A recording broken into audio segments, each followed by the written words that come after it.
is SVG.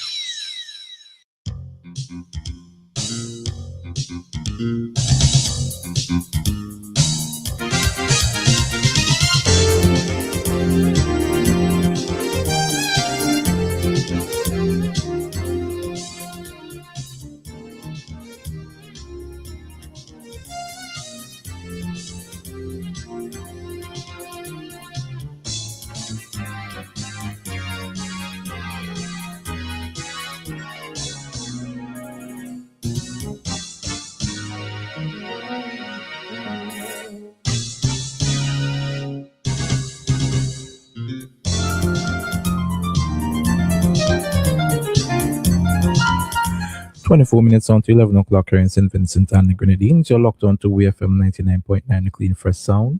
And this is your It's Your Turn program.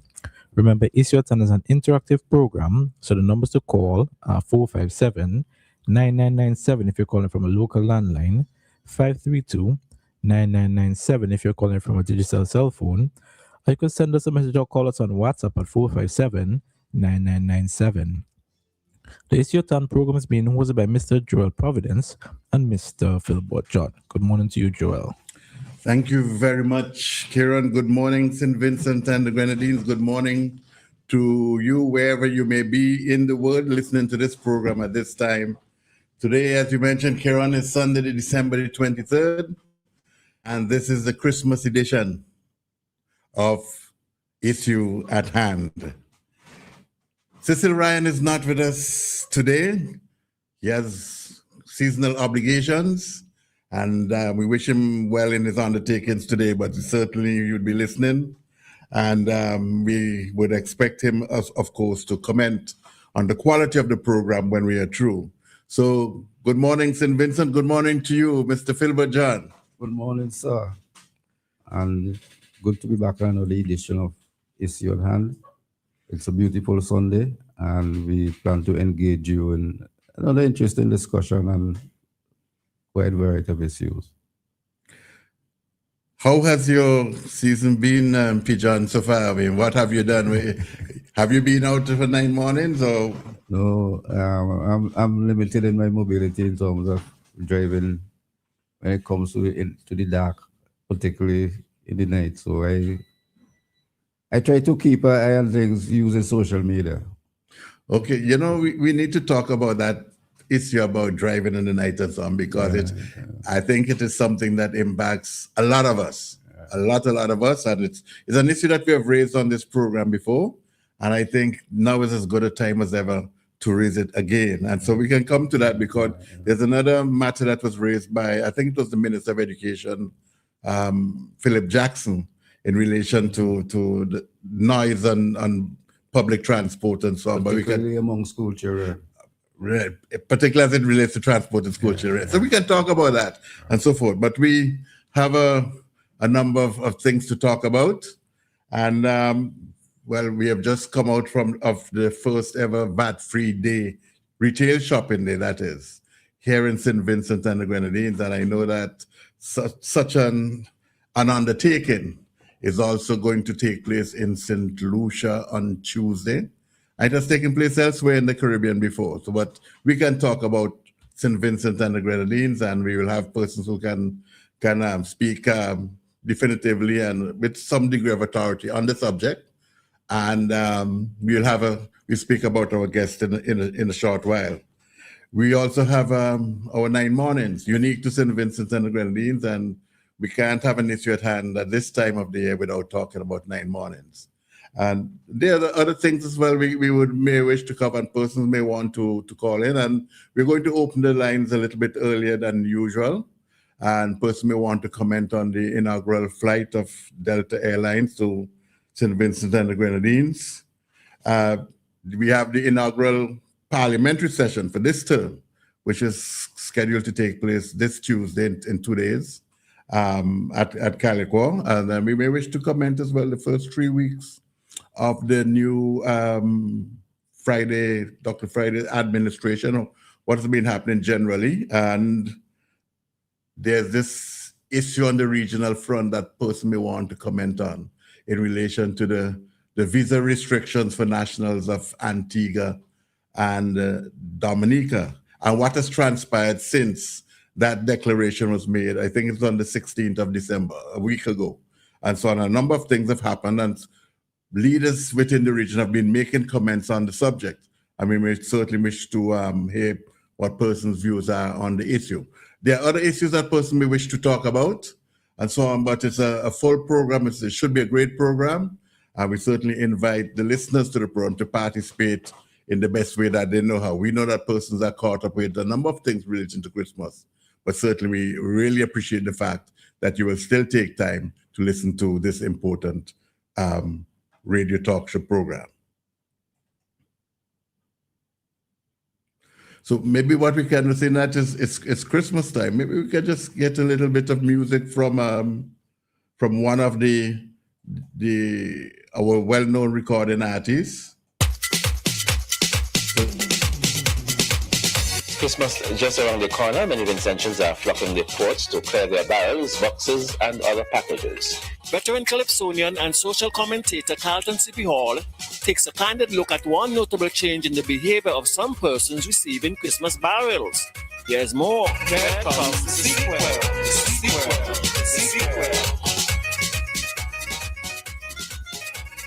Barrel again, boy.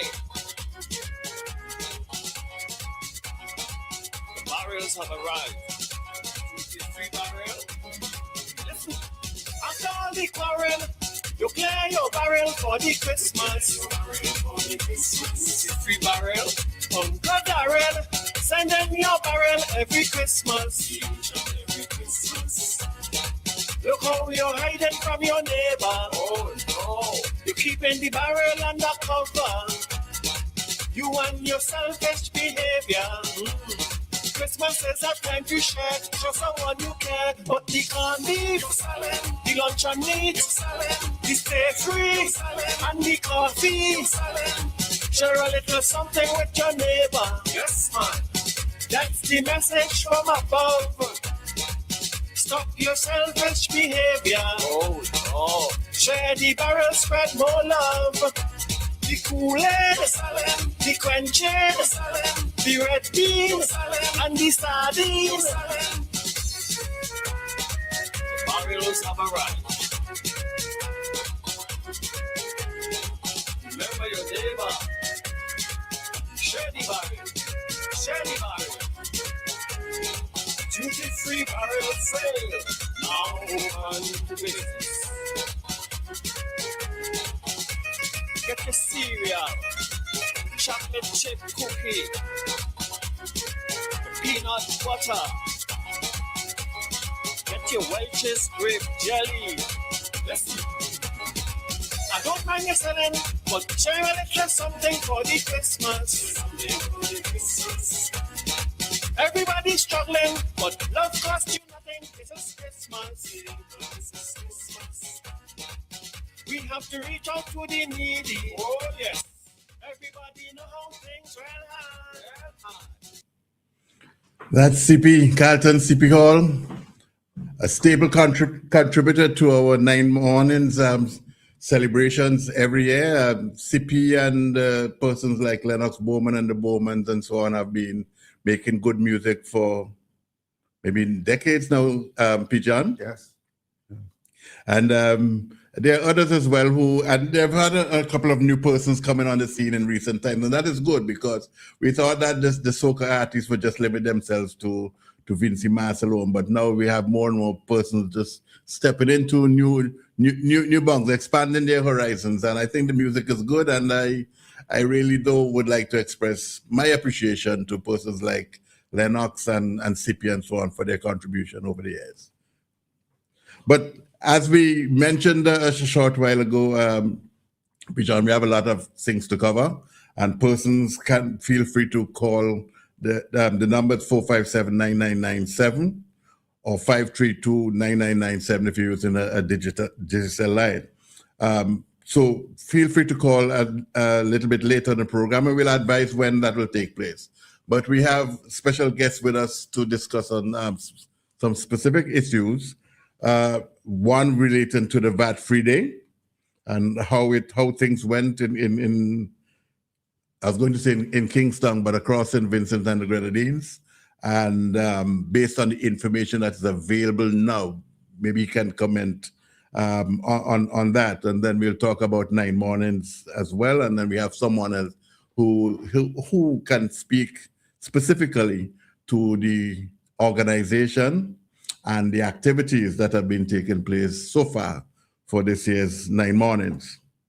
But there's an issue that has been also of interest to persons here in St. Vincent and the Grenadines, even though that a proclamation by the United States government does not impact St. Vincent and the Grenadines directly, certainly not at this time.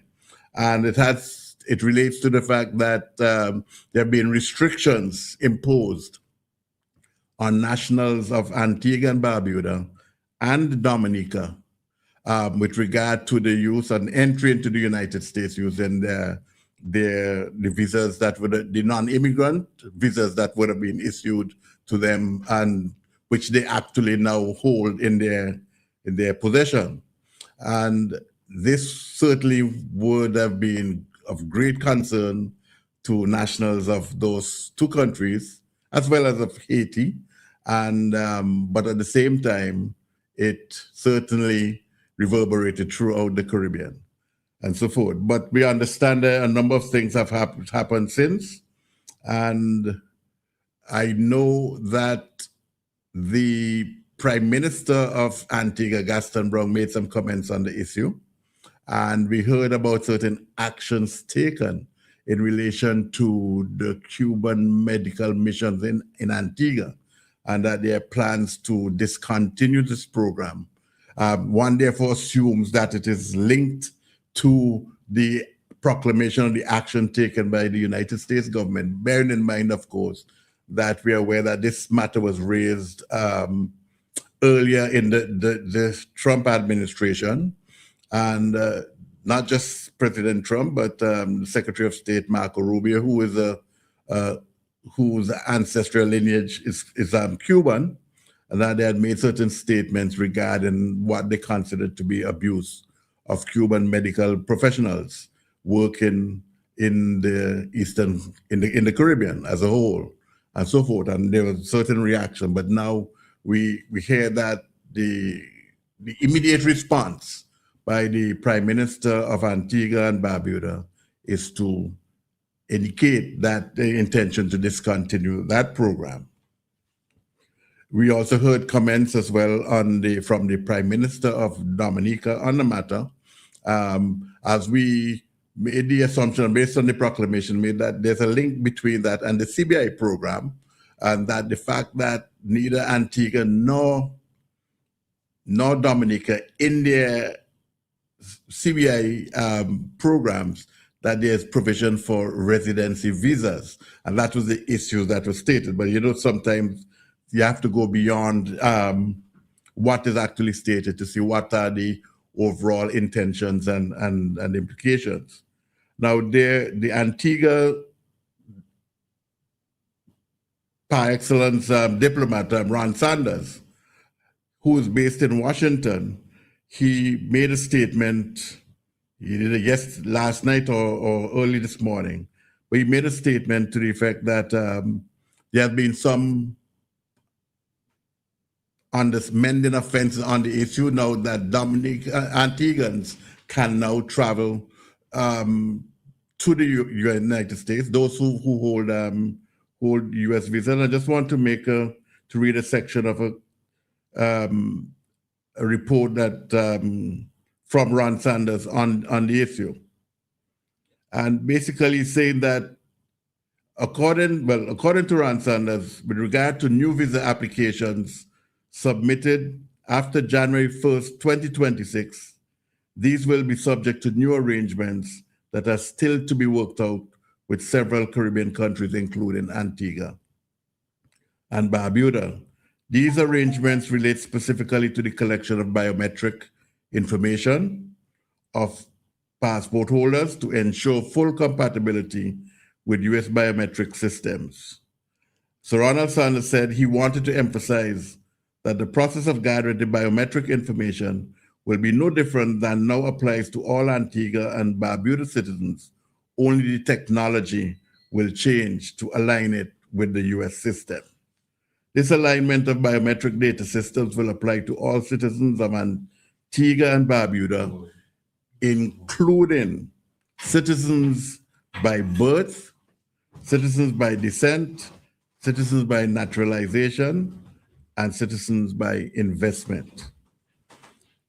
So he said, and in conclusion, that he wanted to express his appreciation to the officials of the US government who have worked with them to, in a constructive manner and in good faith, to address the matter.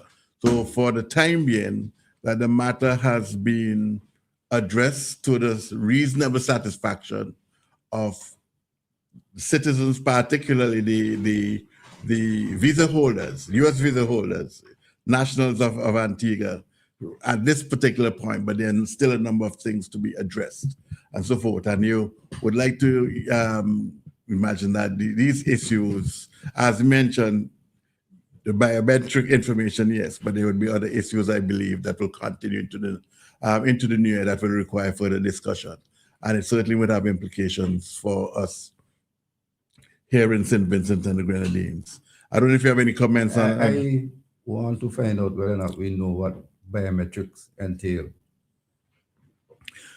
Well, by and large, the biometric would cover the basic things would be an image of your face and your fingerprints.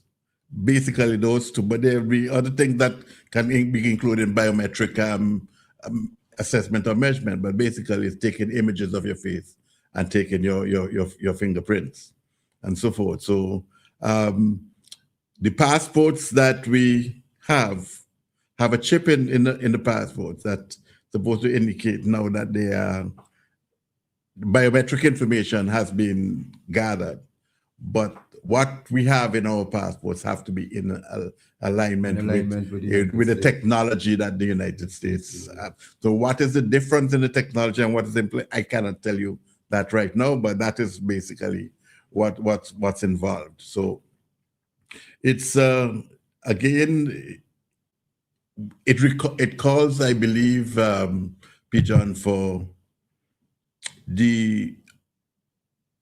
great diplomacy. We have to be able to manage the situation to the best of our ability, recognizing where we stand, recognizing the power balance or imbalance, and what is it that we want for the people of St. Vincent and the Grenadines as a whole, and so on. So we have to be sensitive and sensible where this matter is concerned, and so forth. Now, we have been hearing comments out there that Prime Minister Gaston Brown made a comment that after the matter, this partial resolution, which is what I will call it, or temporary resolution of the matter, has been arrived at, the statement by the CARICOM Bureau, which basically the three heads of government, the President of Guyana, Irfan Ali, Prime Minister Mia Mottley of Barbados, and Prime Minister Dickon Mitchell of Grenada. That come together with the support of the CARICOM Secretariat to draft a statement on the matter. And the response that we got from Gaston Brown was not necessarily the one that he actually favored, despite the assistance that was perhaps requested and so forth, that it is not necessarily what he wanted. He perhaps would have liked things to stay as they are for the time being, now that they have made certain progress on the matter. I do believe that the particular issue in that statement has to do with the fact that the proclamation was made without consultation with the relevant countries involved. And I think maybe he was not necessarily too happy with that. And we also got statements from the Prime Minister of Trinidad and Tobago. I'm not sure if you heard the comments by Prime Minister Kamla Persad-Bissessar on the issue. Partially, I didn't hear a full statement. Yeah, well, she basically she declared, and I'm just going back from what I recall, what I read and heard, that Trinidad and Tobago is not associating itself at all with this statement issued by the CARICOM Bureau to begin with. And then secondly, she's saying that we have to exercise great care in terms of what we say and do our utterances in the region. And she made a statement to her own people, and it came across as if there's a statement that is applicable across the region, which basically was 2 words: behave yourselves. So the position of Trinidad and Tobago, as we would have imagined, since going back now, since the first pirogue, since the so-called drug boat was targeted, that is a little bit different to that of most of the other member states of CARICOM. And it raises the issue again as to where we are right now, because it seems as if we are more fractured, more divided than ever before, CARICOM as a region and so forth. And it just tells me that, and I started to reflect this morning, Pijan, on the Federation, which actually just ran for a little short of 4 years, and it broke up in 1962. And I said to myself, had it not dissolved itself in 1962, perhaps it seems if it would have happened at some point. And it just sometime later, because it just seemed to me as if our nation states and the leaders of our respective nation states, the member states of this CARICOM organization, just simply can't seem to work together in a harmonious manner continuously and so forth, and not just simply deal with utterances or statements of one form or another, but we just don't seem to say, well, at the end of the day, we are better off together than divided. It's unfortunate, and we are not necessarily in a good situation today. And I would trust that we would find ways in which we can address this matter, bearing in mind, of course, the implications of everything, recognizing our relative power position, where we are in the region, what it means to the citizens of the region, what we want to get for the citizens, what our people are saying on the matter, and so on, how we can actually unify our approach when negotiating on these matters. And this is a very serious and heady matter that is taking place now, and it is something that I think that I would like to believe that sooner rather than later, as we address these things going into the new year, we talked about the 1st of January and the changing of the position of the U.S. on the visa matter and so forth, that whether or not, as a priority matter, that the leaders of the region should come together and try as far as possible to take a unified position. I close on this point, Pijan. I do recall a comment made by former Prime Minister James Mitchell, and he made this comment in Barbados at the Hilton Hotel at the conference.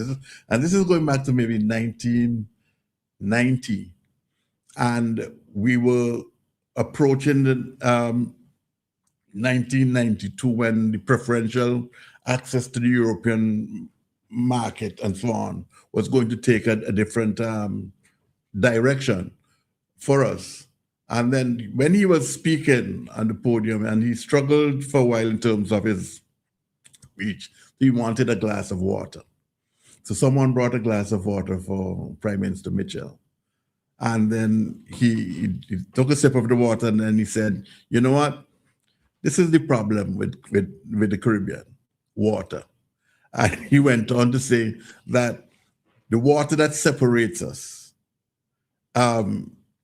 in geographic terms, also separates us, because in many other ways, because we believe we are truly islands unto ourselves, and we cannot, no one else can dictate to us.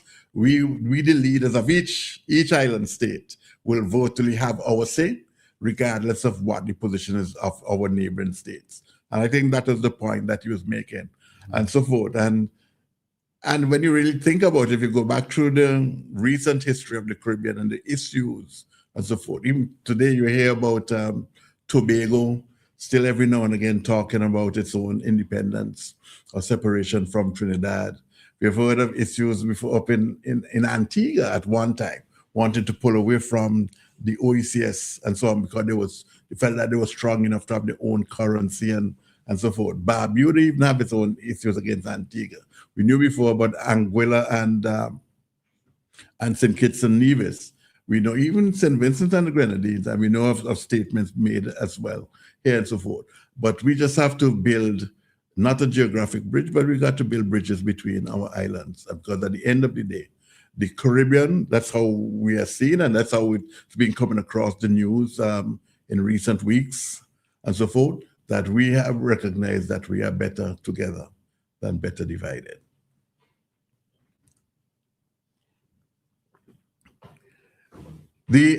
So we have with us in the studio. So let's go to the first main issue that we want to talk about today. Our dear listeners to Issue at Hand. We're going to talk about the first ever VAT-free retail shopping day here in St. Vincent and the Grenadines.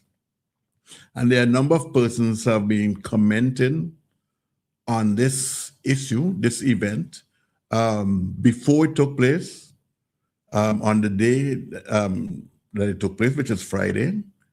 And I guess maybe today is maybe the first time since. And I was privileged to see, like, for example, the Comptroller of Inland Revenue, Mr. Kelvin Pompey, on YouTube early this morning. And I know the Prime Minister Friday would have spoken on the issue as well, and others. But we have with us in the studio the Executive Director of the Chamber of Industry and Commerce, who's in a position to speak with some degree of authority, if not, certainly has some information that he can share with us and give his views on how it went on Friday. So I would like to invite to the program Mr. Tony Regisford, long-standing Executive Director and business person here in St. Vincent and the Grenadines. Welcome to the program, Mr. Regisford. Thank you, Joel, and thank you for introducing me with such great accolades. Good morning to your listeners. Bijan, good morning. I'm all ears. You can fire questions away and I will see what I can answer about the VAT-free retail day, you call it. It happened on Friday. Now, there was a meeting between the business community and the government. Mm-hmm. There have been statements made as to the purpose, the objective of the VAT-free day. Mm-hmm. Based on the discussion in the meetings and what transpired, I asked you two questions that are related. What was the objective of the VAT-free day, and were the objectives, to your mind, achieved?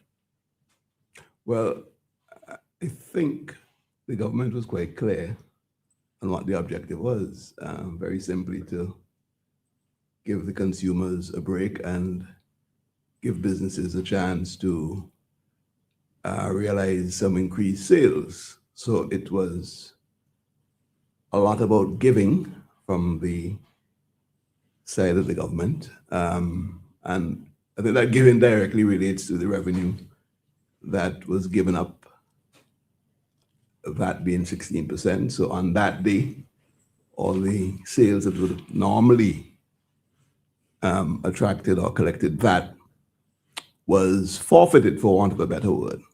So the objective was clear. It was, to me anyway, it was basically a break that put some more money in the hands of businesses, small businesses, all businesses across the spectrum, and give the consumers a savings. The question was posed and a comment made about the participation of the so-called small businesses, when that most of them were not VAT registrants and so on. So how would they have benefited if they weren't going to therefore have a knockoff of the VAT that they would normally have and therefore generate more sales? I am appreciative of the answer, but I would like you to comment on it. Well, I mean, in a direct sense, they couldn't because they're not VAT registered, and they would not have been in a position to offer their customers VAT-free shopping. Well, they don't charge VAT, so they're not VAT registered.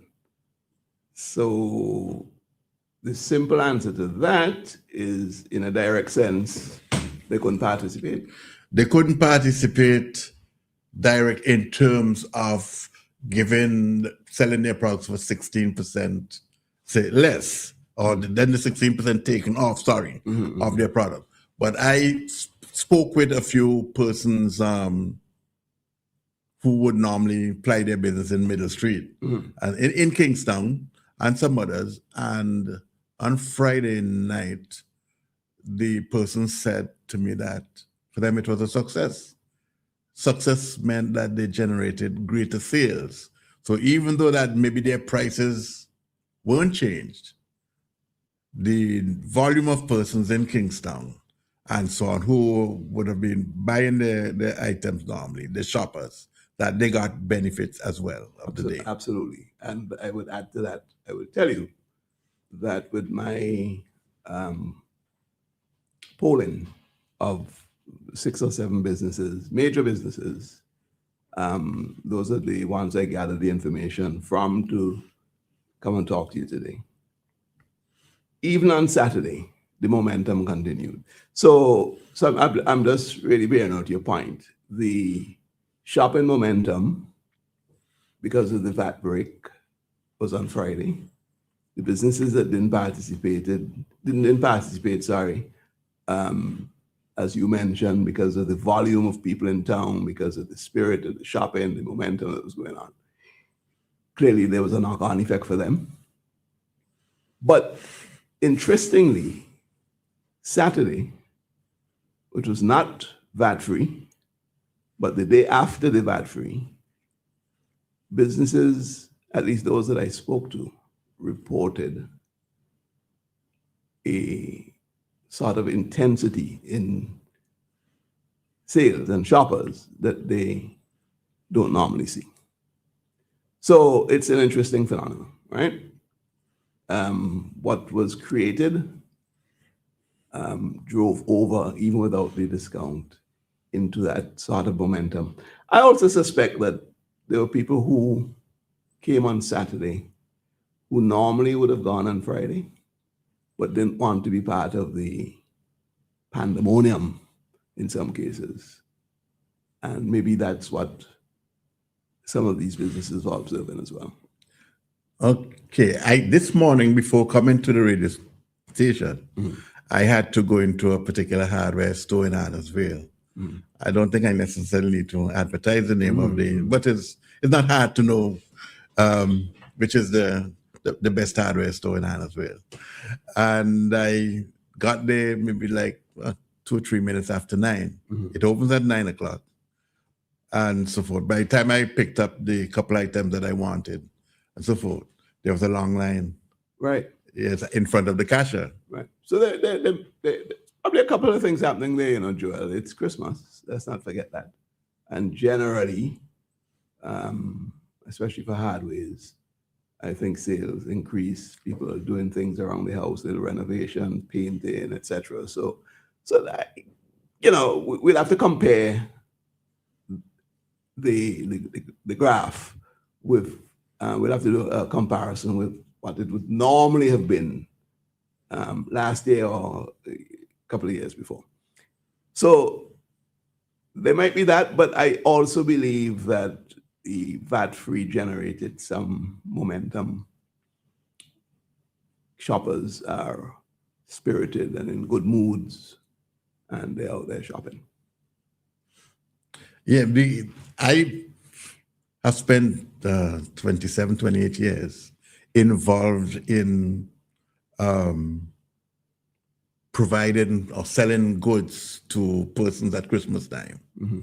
And I recognize what the behavior of shoppers and what's involved.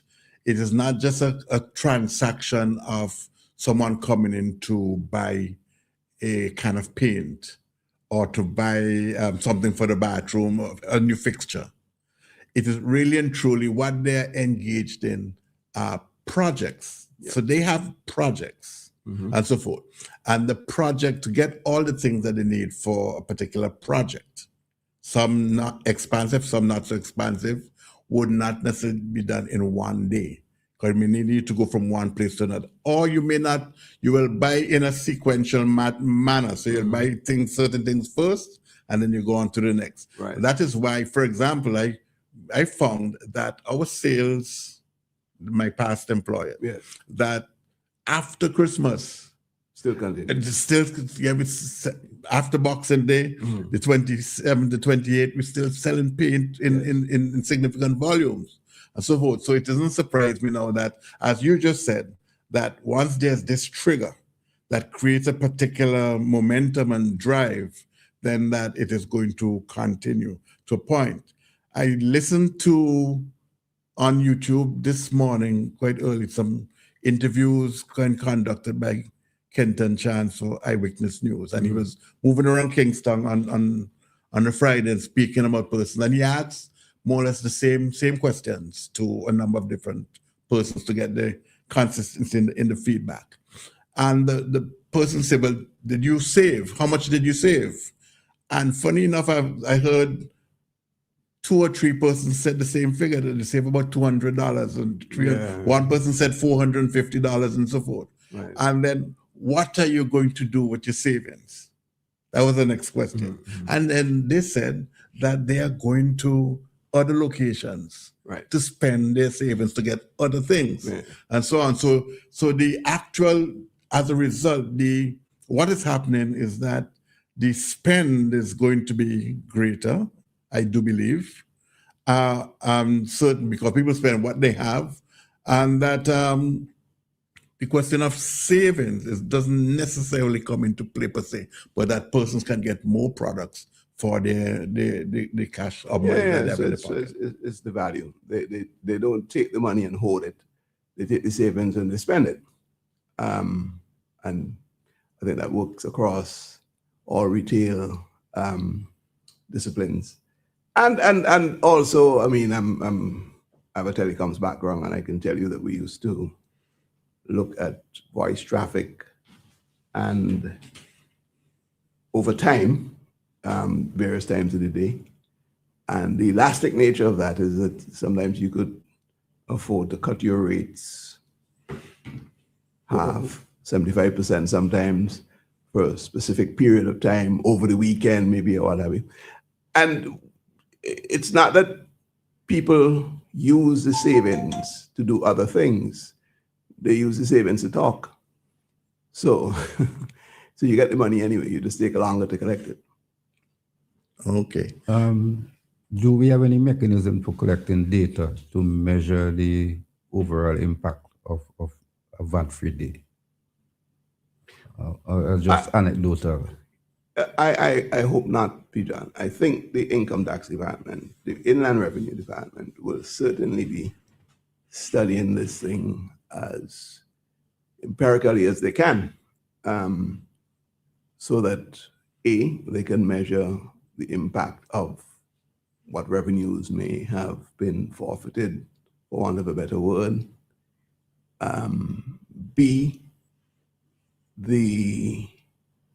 later down the road, to look at the knock-on effect of corporate tax. Corporate taxes, if businesses are selling more, then we're going to make the assumption that they would report a higher profit. Okay, I know it's just a day, but for that day. There's a term in economics called elasticity. Mm-hmm. Could we see any evidence of that, of although more is being spent, technically more is being collected. Right. So I think that's what we were alluding to the discussion there with Joel in terms of how the money is used. It's not hoarded. The savings not hoarded. So it is you're spending less for an item, but you're buying more. Okay? And therefore you're spending the same $100 that you're going to spend. You're not taking the $16 and keeping it in your account. You're spending the same $100, right? So that's, I mean, obviously there are the exceptions. There are people who would just simply take the savings and say thank you and keep it in their account. But consumer behavior would tell you that that's not what happens. In the main, the consumers take the savings and they buy more items. So they're taking full advantage of the opportunity. Full advantage. And that advantage manifests itself in the actual spend, not so much in the in the savings. Yes. The comptroller of Inland Revenue, Pompey, also said that he had staff on the roads and so on, going through the stores and so forth, checking on a number of things, speaking to persons, making the assessment and so forth.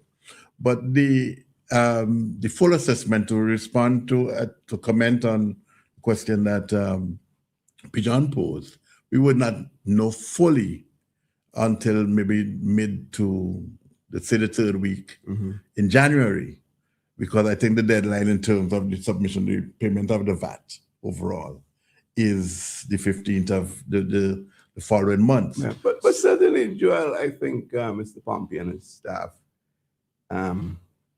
did forecast in terms of anticipating what could happen. Surely they weren't going to do it blind, not knowing the impact of the revenue that would not go into the Treasury or the Consolidated Fund.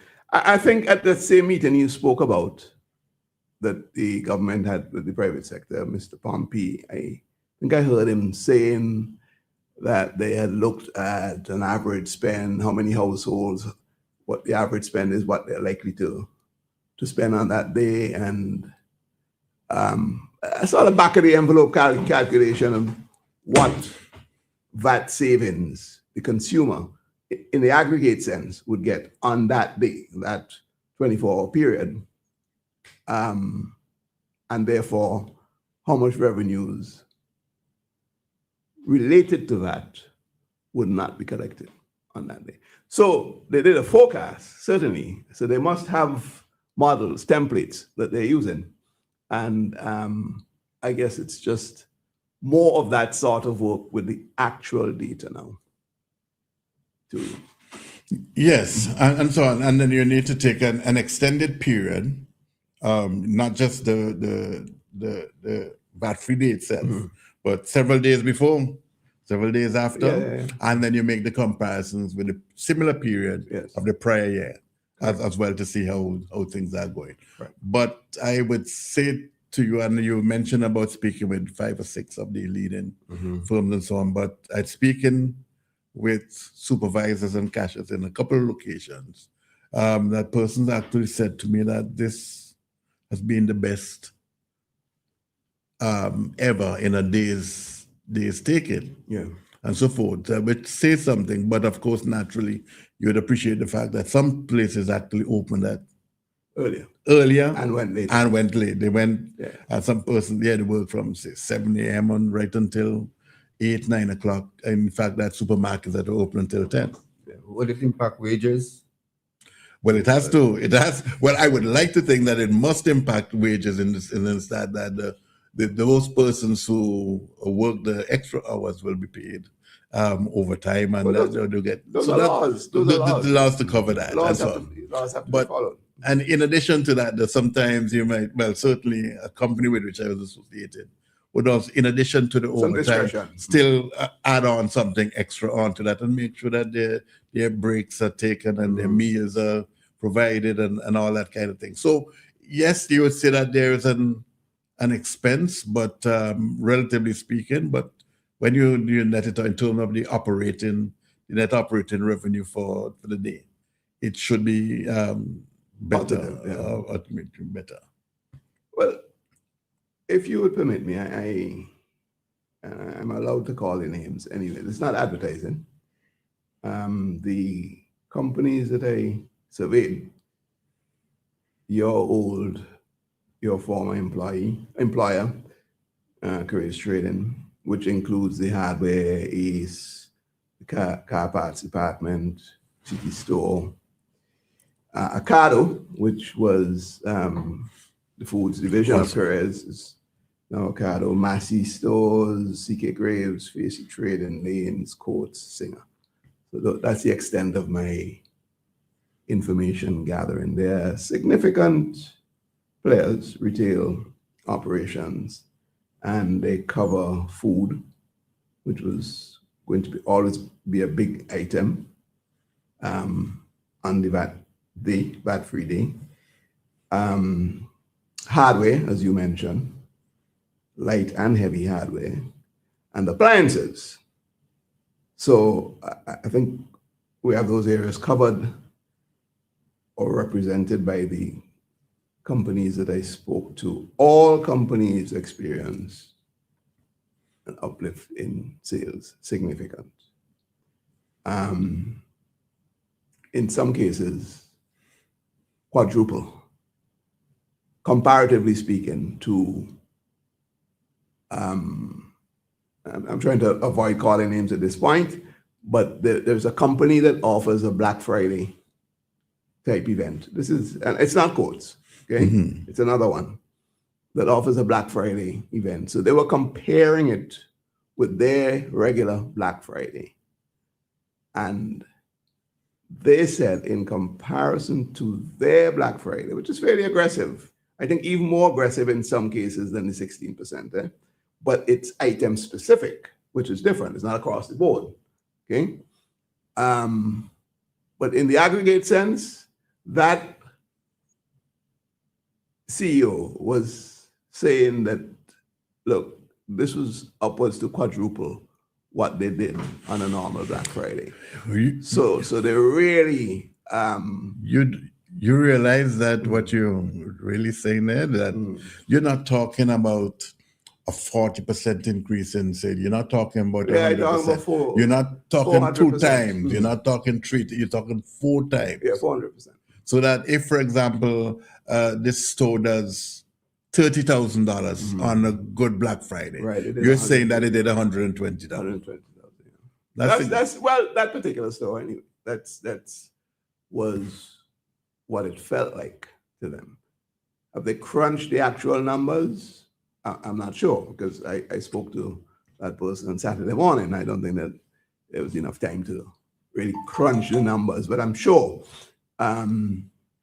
the accounting system will give them a gross total when they close off the sales. And yeah, it was very good in that sense. And what is more interesting, Joel and P. John, is that comparison was made with an aggressive sales event that they did normally, which is a Black Friday.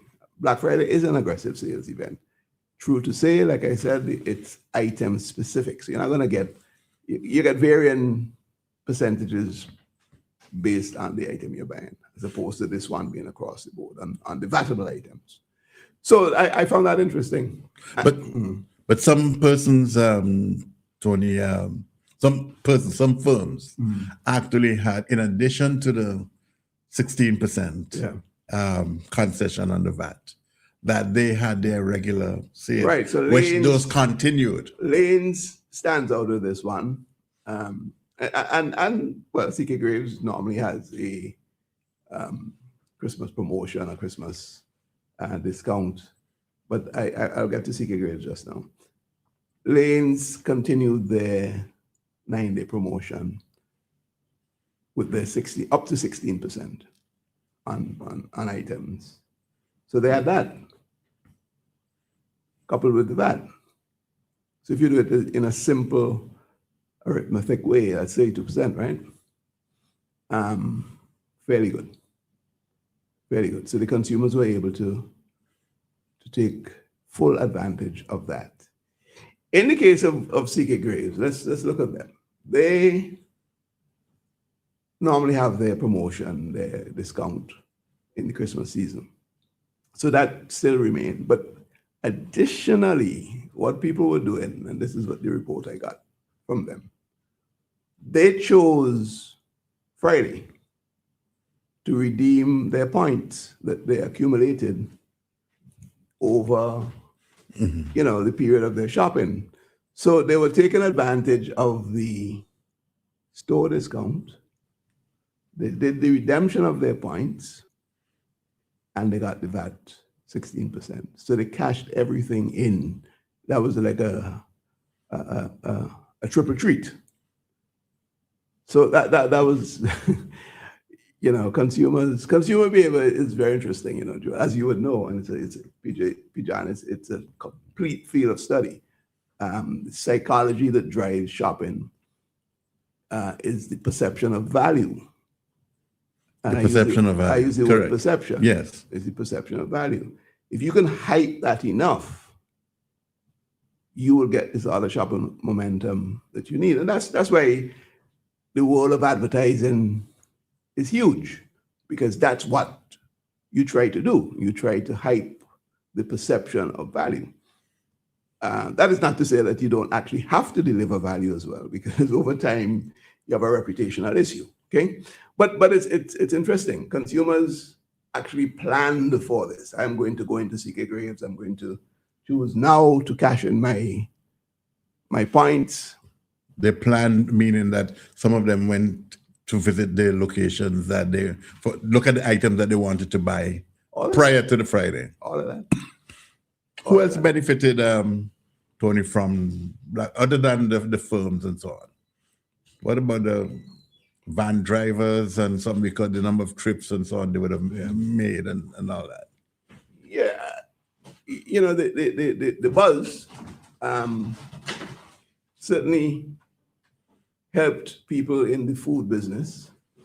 You're in town all day, you have to eat, right? So it's higher demand, so there wasn't a VAT-free situation with services. So restaurants couldn't participate, okay? But they saw higher volumes of sales, I can tell you that. Greater traffic.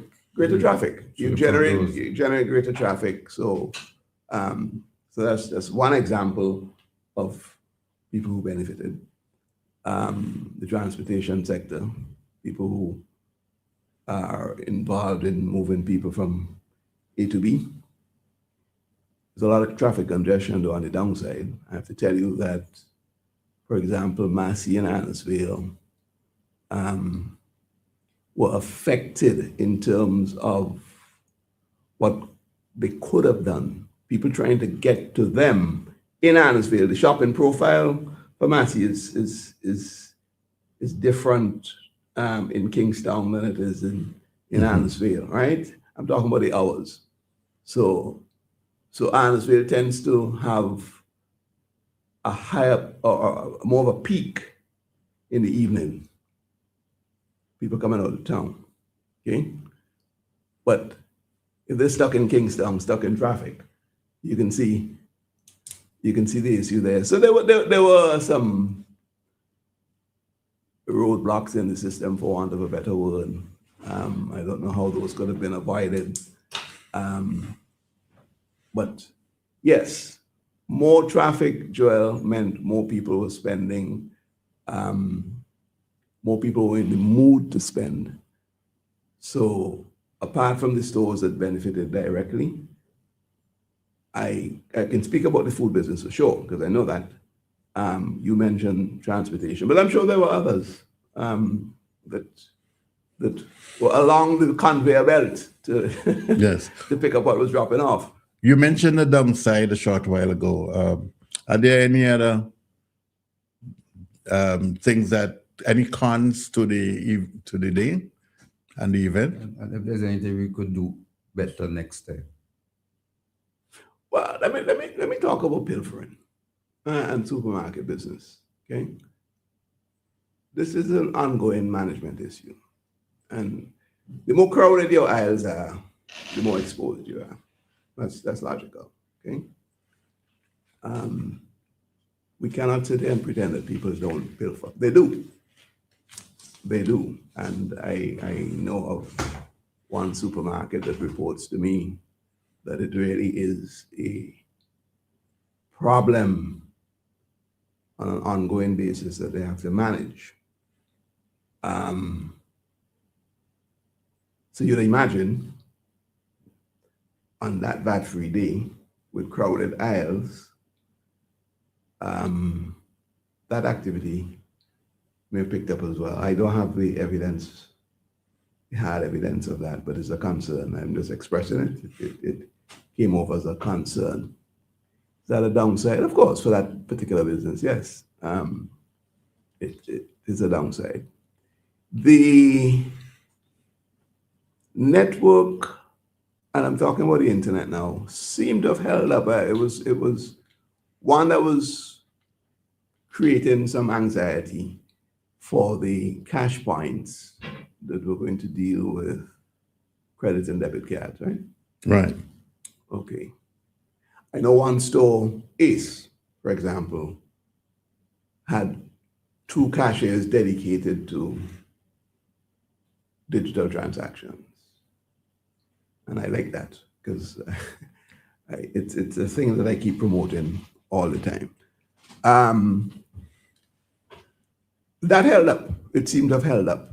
There were some issues with some internal system processing, nothing to do with the telecom providers, but internal server issues in some of the locations, some of the stores that, because of the amount of processing that needed to have been done. You know, these point of sale things are all capturing data that go back to a database. One or two issues there. So that's informative because look, Joel, you can't over-engineer your business, your technology, because you're anticipating one day out of 365 that you're going to have this sort of effect. Okay, so that's understandable that your server power is perhaps engineered for regular with some reasonable peaks, but this particular VAT-free day is exceptional, right? So I think that problem is forgivable. I'm not going to say that the business needs to spend more money and upgrade the power of their server and so on. You know, you have a 4-ton truck, but it just so happens that on a particular day, there's a demand for 8-12 tons of cargo that you need to move. You're not necessarily going to buy a 12-ton truck, are you? Because of one day in the year, right? So I'm just equating it to that. I want you to tell me a little bit about the ATM machines and the lines and how they stood up as yet. But we'll just pause for a moment. We'll just think, and then we'll come back to that. In the meantime, I can invite persons to call into the program. Most of you know the number, but it's 457-9997. If you call in from using a Digicel, or you can get us at 532-9997, and WhatsApp as well. Well, it would be the same, 457-99997. So you know the numbers. You can call us in a short while, and when we come back, I'll also introduce another important person in the studio.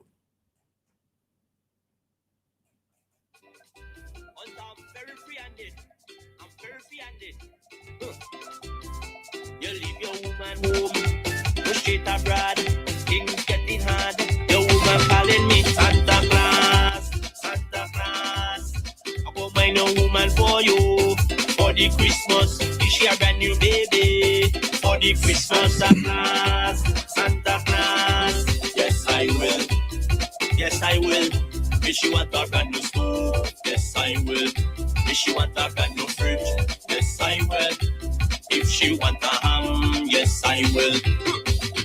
Some boy not know how to treat them woman. It's Christmas time, think you lose your woman. I say, some boy you talk about woman. It's Christmas time, I spend on your woman.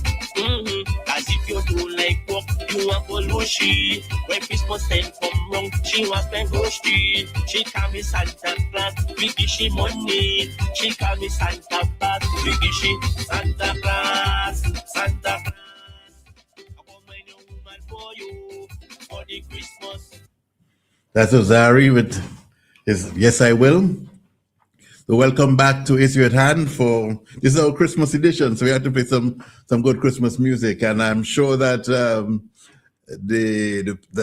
our other guest in the studio, P. John, would certainly be glad to hear the music. And he is the chairman of the 9 Mornings Committee. He is, I call him, I am Soca, the Soca legend. One of these days, by the way, he has to sing a song called I Am 9 Mornings. And so on. So Orande Bumani Charles, welcome to the studio, and we certainly will come to you in a short while. And feel free to participate, because as I invite Tony Regisford to go back to the subject about the ATMs and the lines and so forth, I just recall, for instance, that there was actually persons as part of their strategy, because everybody have their strategy, when to dealing with the VAT-free day. A person said that they came into town for 9 mornings, and from 9 mornings they went to wherever they wanted to go to start their shopping and so on. And so some person got there at 5:30 and they waited and waited and waited and waited and so on. So we can talk about 9 months generally. I mean, it's the greatest thing on earth at this time of the year. But tell us first, Tony, about what you gathered from the in terms of observations and comments with regard to the ATM machines and getting cash. Right. I'm really not sure I'm in a good position to speak with any authority on that. I've not had a word with any of the banks. I haven't had a chance to see if there were challenges with replenishing of cash. Were the machines down at any time? I am not sure. I haven't heard any complaints. Joel, you brought up an issue though about ATMs and cash, and I'm going to segue into something that we keep talking about with digital transformation. And digital transformation, we've got to really focus on the word transformation, and we have to transform the way we do things in the spirit of efficiency, and not just efficiency, but data gathering and security. Cash management is a serious business for retail outlets. And I've at least had some of the businesses that I spoke to that if the light bulb didn't go off in their head, then it went off on that day. Okay. It costs money to manage cash. Time at your cash points, reconciling, okay. And then you got storing the cash, and then you have banking. All those stages are because you're dealing with cash, and all of them have an associated cost. As opposed to a digital transaction where the money hits your account without the physical cash being required. And therefore you remove in the main part some of those processes. Clearly you still have to reconcile and all that. But the interesting thing is as well, the reconciliation is done because you are now on a digital platform. You're using the same processing power to use to process the payment, to record the data and to reconcile for you. It's like a lot of machine, okay? The sales in a lot of machine, the sales reports are captured and tabulated for you, the operator, and so you're not taking notes, writing in an exercise book with columns, Okay. ATMs encourage the use of cash. I like to see less ATMs, if you want me to be frank and honest with you. Because all that's doing is just taking the teller, the bank teller, and putting it outside. That's what it is, an automatic bank teller or an automatic teller machine. But what are you doing at an ATM? Mainly, some people do deposit, yes, I know Withdrawing cash. Well, you're withdrawing cash. So an ATM, if you're looking at that as high tech, I'm sorry. I want to see less of those. Okay, I want to see more use of digital wallets, etc. And so you take the lines out of the bank and you put them outside. The consumer is still in a line. Okay, we have a call. Oh, the person's gone, but so they will call back. We invite persons to call 457-9997. But I would like, though, as we just want to take a segue to Bomani. It's a kind of a difficult move across, but you're skillful enough to tell us how 9 mornings going right now. Are you satisfied with the first 4 or 5 days? Well, let me say good morning, first of all. Thanks for having me, Joel. Good morning to my former history teacher, Mr. P. John. Morning. And Mr. Regis. Good morning to the listeners. Morning. Yes, well, we are satisfied. I can say we are satisfied that we were able to pick things back up after the national intervention. You see, the activity that took place a couple of weeks ago that would have impacted preparations. It's important to note that we are central management committee of the festival, but there are also quite a number of rural groups and organizations that participate in the festival who would have been engaged in that exercise. So there were things that put on hold for a little while. But fortunately, we began planning months ago. So it was just a matter of re-engaging and realigning. And I think we're off to a pretty good start. How long have you been doing the Round the Tongue caravan or thing with the 9 mornings train? 9 mornings train, yes. How long have you been doing that? I think that started around 2017. I'm subject to correction on that, but that was initiated a little bit before my time. Of course, we sought to enhance it and cement the experience. We brought on board one of our corporate sponsors, Flo, who they've been pretty faithful over the years sponsoring that segment there, and of course it features Starlift Steel Orchestra, and it's grown into one of our more popular features. You know, folks travel from all over the world to have that experience, and it's something that everyone looks forward to. The attendance, participation, you're satisfied with what you see, and especially seeing that you can now sit on VC3 and so persons can stay in their homes and look at the 9 months in Kingston from their home. So, well, that is always, in this modern era, a challenge in terms of maintaining attendance at a particular level. I think what we've noticed over the years is as options for alternative entertainment grew, we saw some freeing of early attendance, in particular at Heritage Square. So one of the initiatives in our internal discussions, we knew we needed to encourage persons to come down early. 9 mornings is from 4 a.m. to 7 a.m.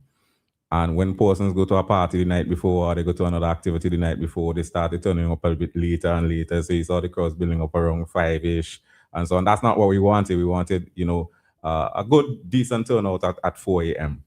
And we recommended introducing activities that would incentivize persons to come down early. And what we came up with was something called the Wake and Wheel, which is an opportunity to spin a wheel, but you must be there from 4 a.m. to 4:30 to be able to get a ticket. So we would hand out the tickets, hundreds of tickets between 4 and 4:30 a.m. and that gives you an opportunity to spin the wheel. And once you spin, every spin is a win.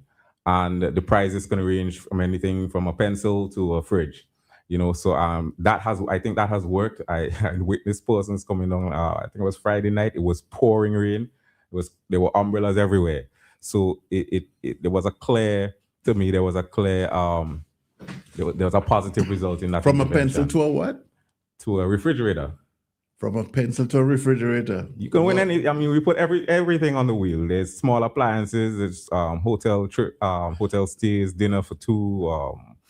I think thanks to the tourism authority, for example, we've gotten an airline ticket. JetBlue. Well, I'm not. I don't. There's an airline ticket with terms and conditions apply, of course. But we're grateful for that. We, some of the businesses have donated or contributed, sponsored small appliances.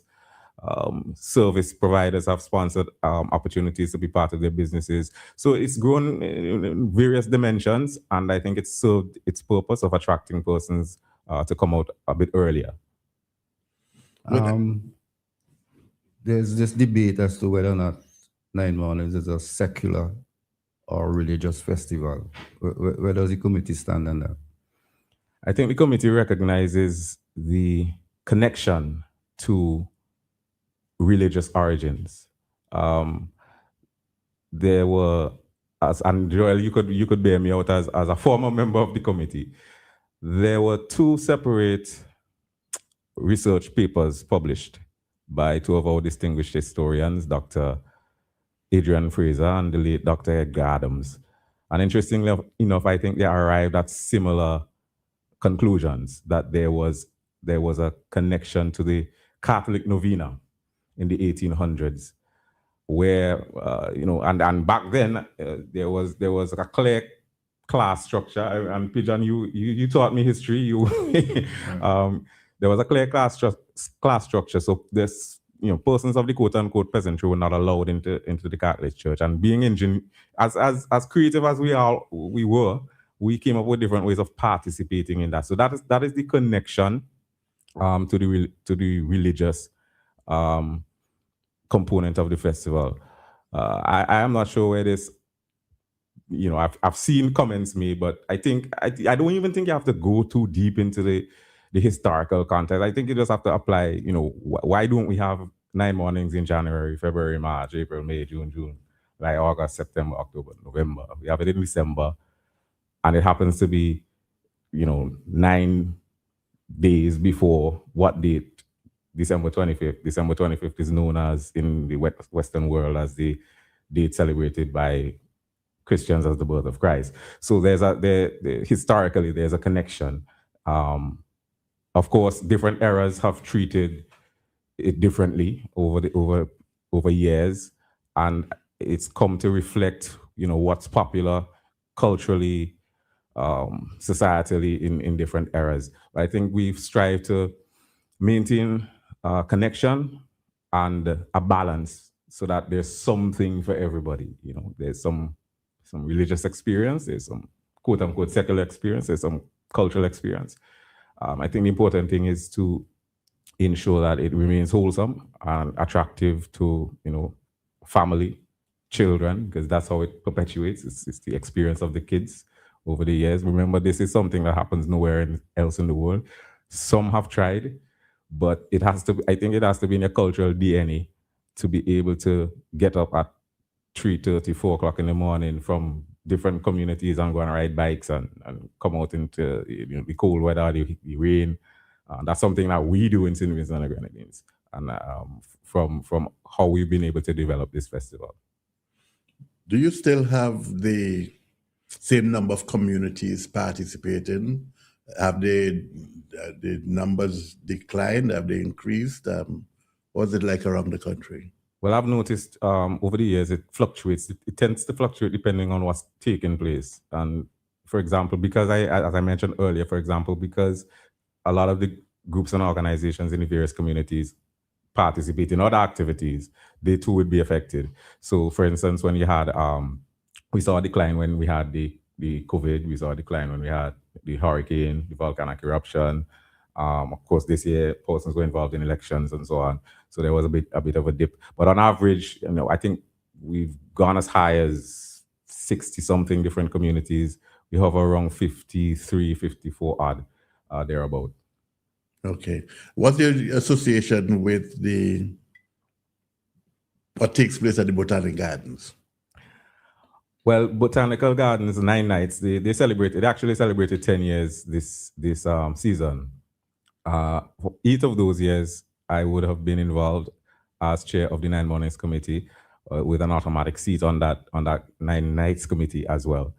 And I think early on, when I attended those early meetings and heard the concepts and how they were trying to develop that activity, we saw the value in 9 Mornings as an overall festival, Christmas festival, being associated and supporting 9 Nights at the Botanical Gardens.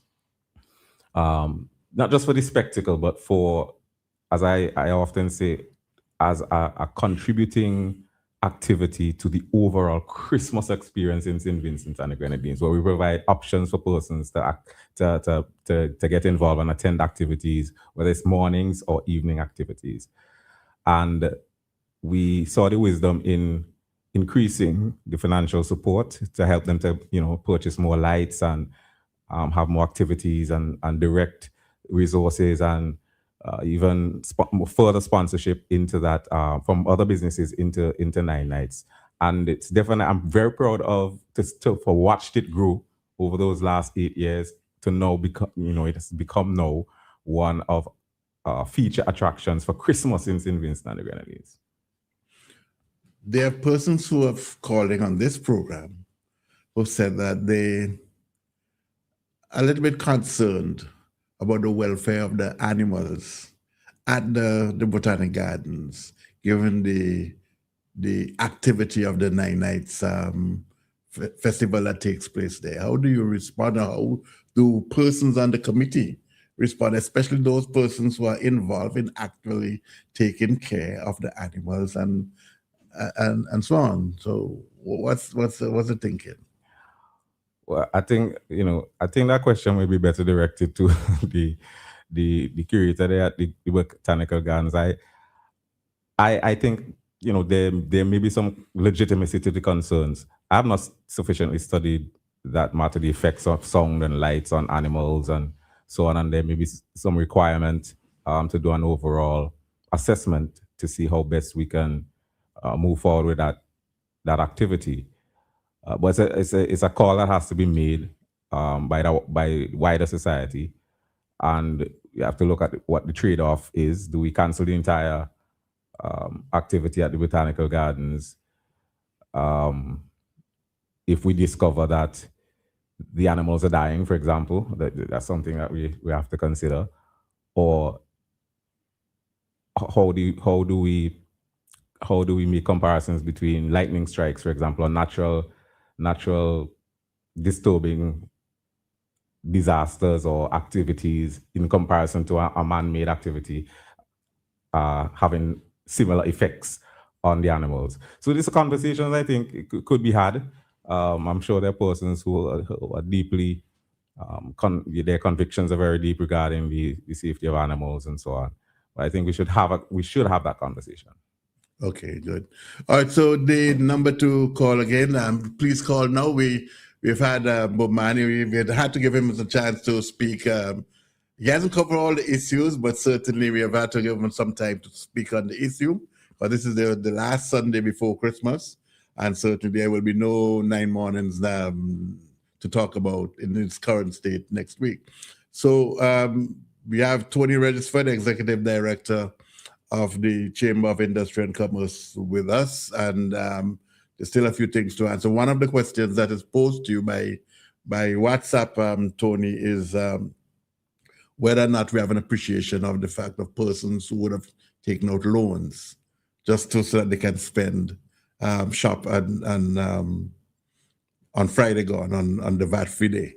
And so on. I know that's like certain places would have had their ready cash arrangements, and maybe the credit unions and so on would have been involved. So as you just pause to think about that, I just invite persons to call 457-9997, and back to you, Tony. Yeah, I don't have an answer off the top of my head for that. The banks will have to provide that information. Was there increased activity in loan applications and loans being granted for persons who wanted to take advantage of the 16%? I don't have that information, but it's an interesting piece of data to gather. What I can tell you is that courts facilitated on that day shoppers who wanted to purchase big ticket items. Now, hire purchase did not qualify for the 16% discount, because hire purchase is not a total sale. And the payments are made over a given period. What courts were able to do anyway was to grant their loans. They have a ready cash or whatever it's called. So the persons were given a different mechanism, put it that way, to purchase their items cash. Creative, but it was done. Okay, we have a caller. Hello, good morning. Welcome to It's Your Turn. Hello, good morning. Good morning to you. Been to tongue yesterday and I see the price account and things like No, we're getting what do we do for that? That's the question I can't go. The price, I've been buying rubbing alcohol for $5, now it's gone for $7. We used to buy Roland for $3 for $12, now it's gone for $10 for $1. What do we do for that? Okay, so I don't know. Yeah, why the price go up so high now? And I want to know. this is something that you observed just last 2 days, or this is something from a week or two ago? Yesterday I've been to town. I was to buy it for $5. Yeah, and now it's $7. I go in one this store. Yeah, here and so in town. Yeah. So I want to know the reason why for that. Yeah. I don't know if I can. Okay, Okay, good. Do you want to comment on that? I can't provide an answer for that. I mean, again, it could be A number of reasons. It could be the last time he bought it. When did he say he bought it? It was $5 when? He said he used to buy it for $5. $5 now, Right. $7. Okay. And then some other item went to 10 or something. So it just maybe coincidence that the price. He went to get the item the day after that. I don't know what his previous purchase date was. So there may be not necessarily a connection there at all. I don't have enough information, frankly, to even offer a suggestion as to what could be the case. The inference maybe is that people are playing around with the price. I don't think so. Joel, let me tell you something. There is this perception that VAT-free day, people are going to increase the base price just for that day. I don't know how that got peddled, but the perception was out there that retailers were going to do that, or some were going to do that. Let me just say this, and in defense of certainly the established businesses that are members of the Chamber of Industry and Commerce. Highly unlikely, not just from an integrity standpoint, highly unlikely you're going to mess with your accounting pricing system just to create that effect for one day. The juice is not worth the squeeze if you're going to do that.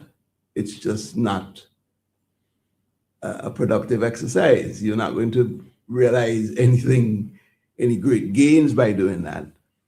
There's a lot of effort. It's not just by simply touching a button. You've got to go through your list of items, your categories, all sorts of things. It's a major accounting exercise just for a day. And then putting your integrity at stake and your reputation at stake. You really think that people are going to take that risk? I think it's a false perception. And I would put my head on a block that it is a false perception that, people are tinkering with prices so that they can trick the consumer. If that's the case, that is really an exception, rare exception to give you an oxymoron. So I think we need to relax a bit when we talk about price fixing and price tinkering and It's not as simple as you think it is. Okay, we have another caller.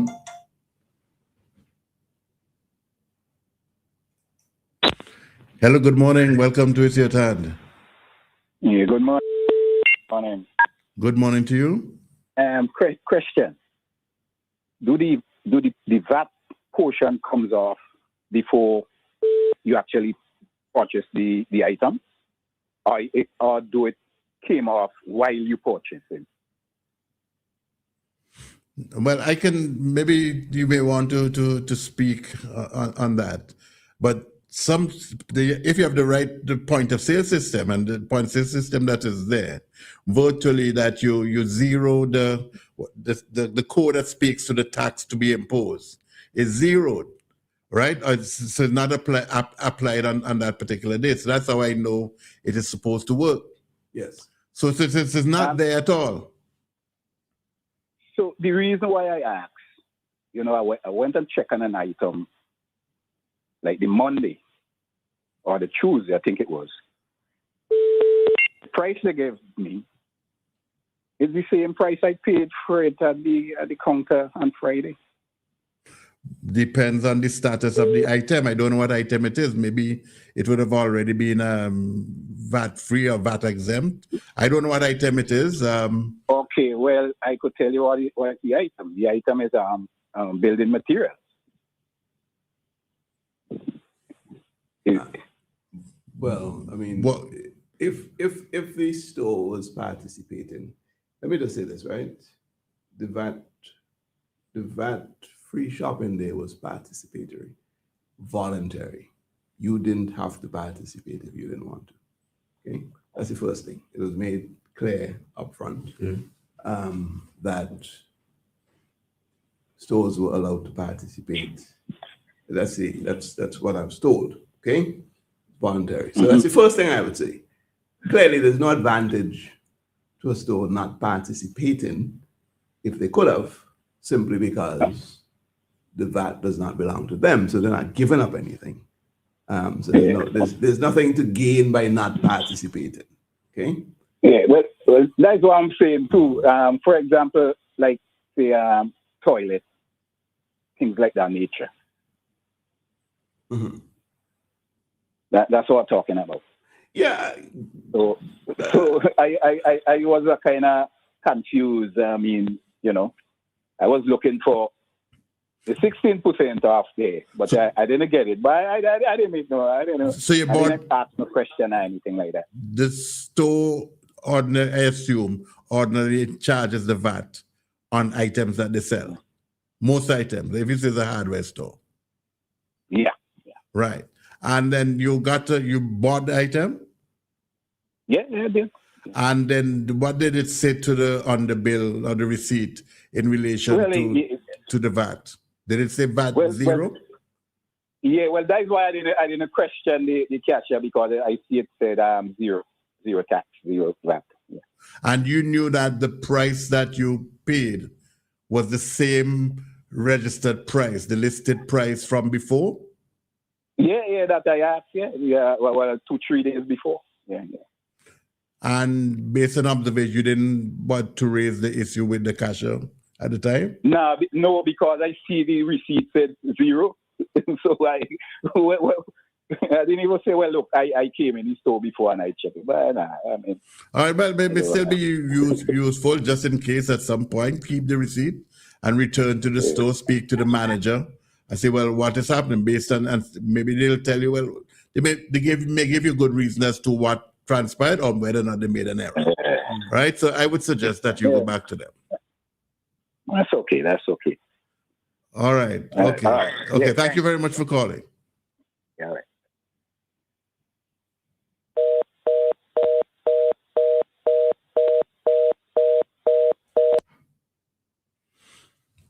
Pigeon, anything else that persons may wish to raise on the question? 457-9997. Please contact us if you have any particular comments. In the meantime, we have been getting some WhatsApp messages. Tony raised something that piqued my interest. When you speak about cash management and the cost to manage cash. Could you expand on that? Well, I mean, Joel And are you suggesting that we go all digital in somewhere in the future?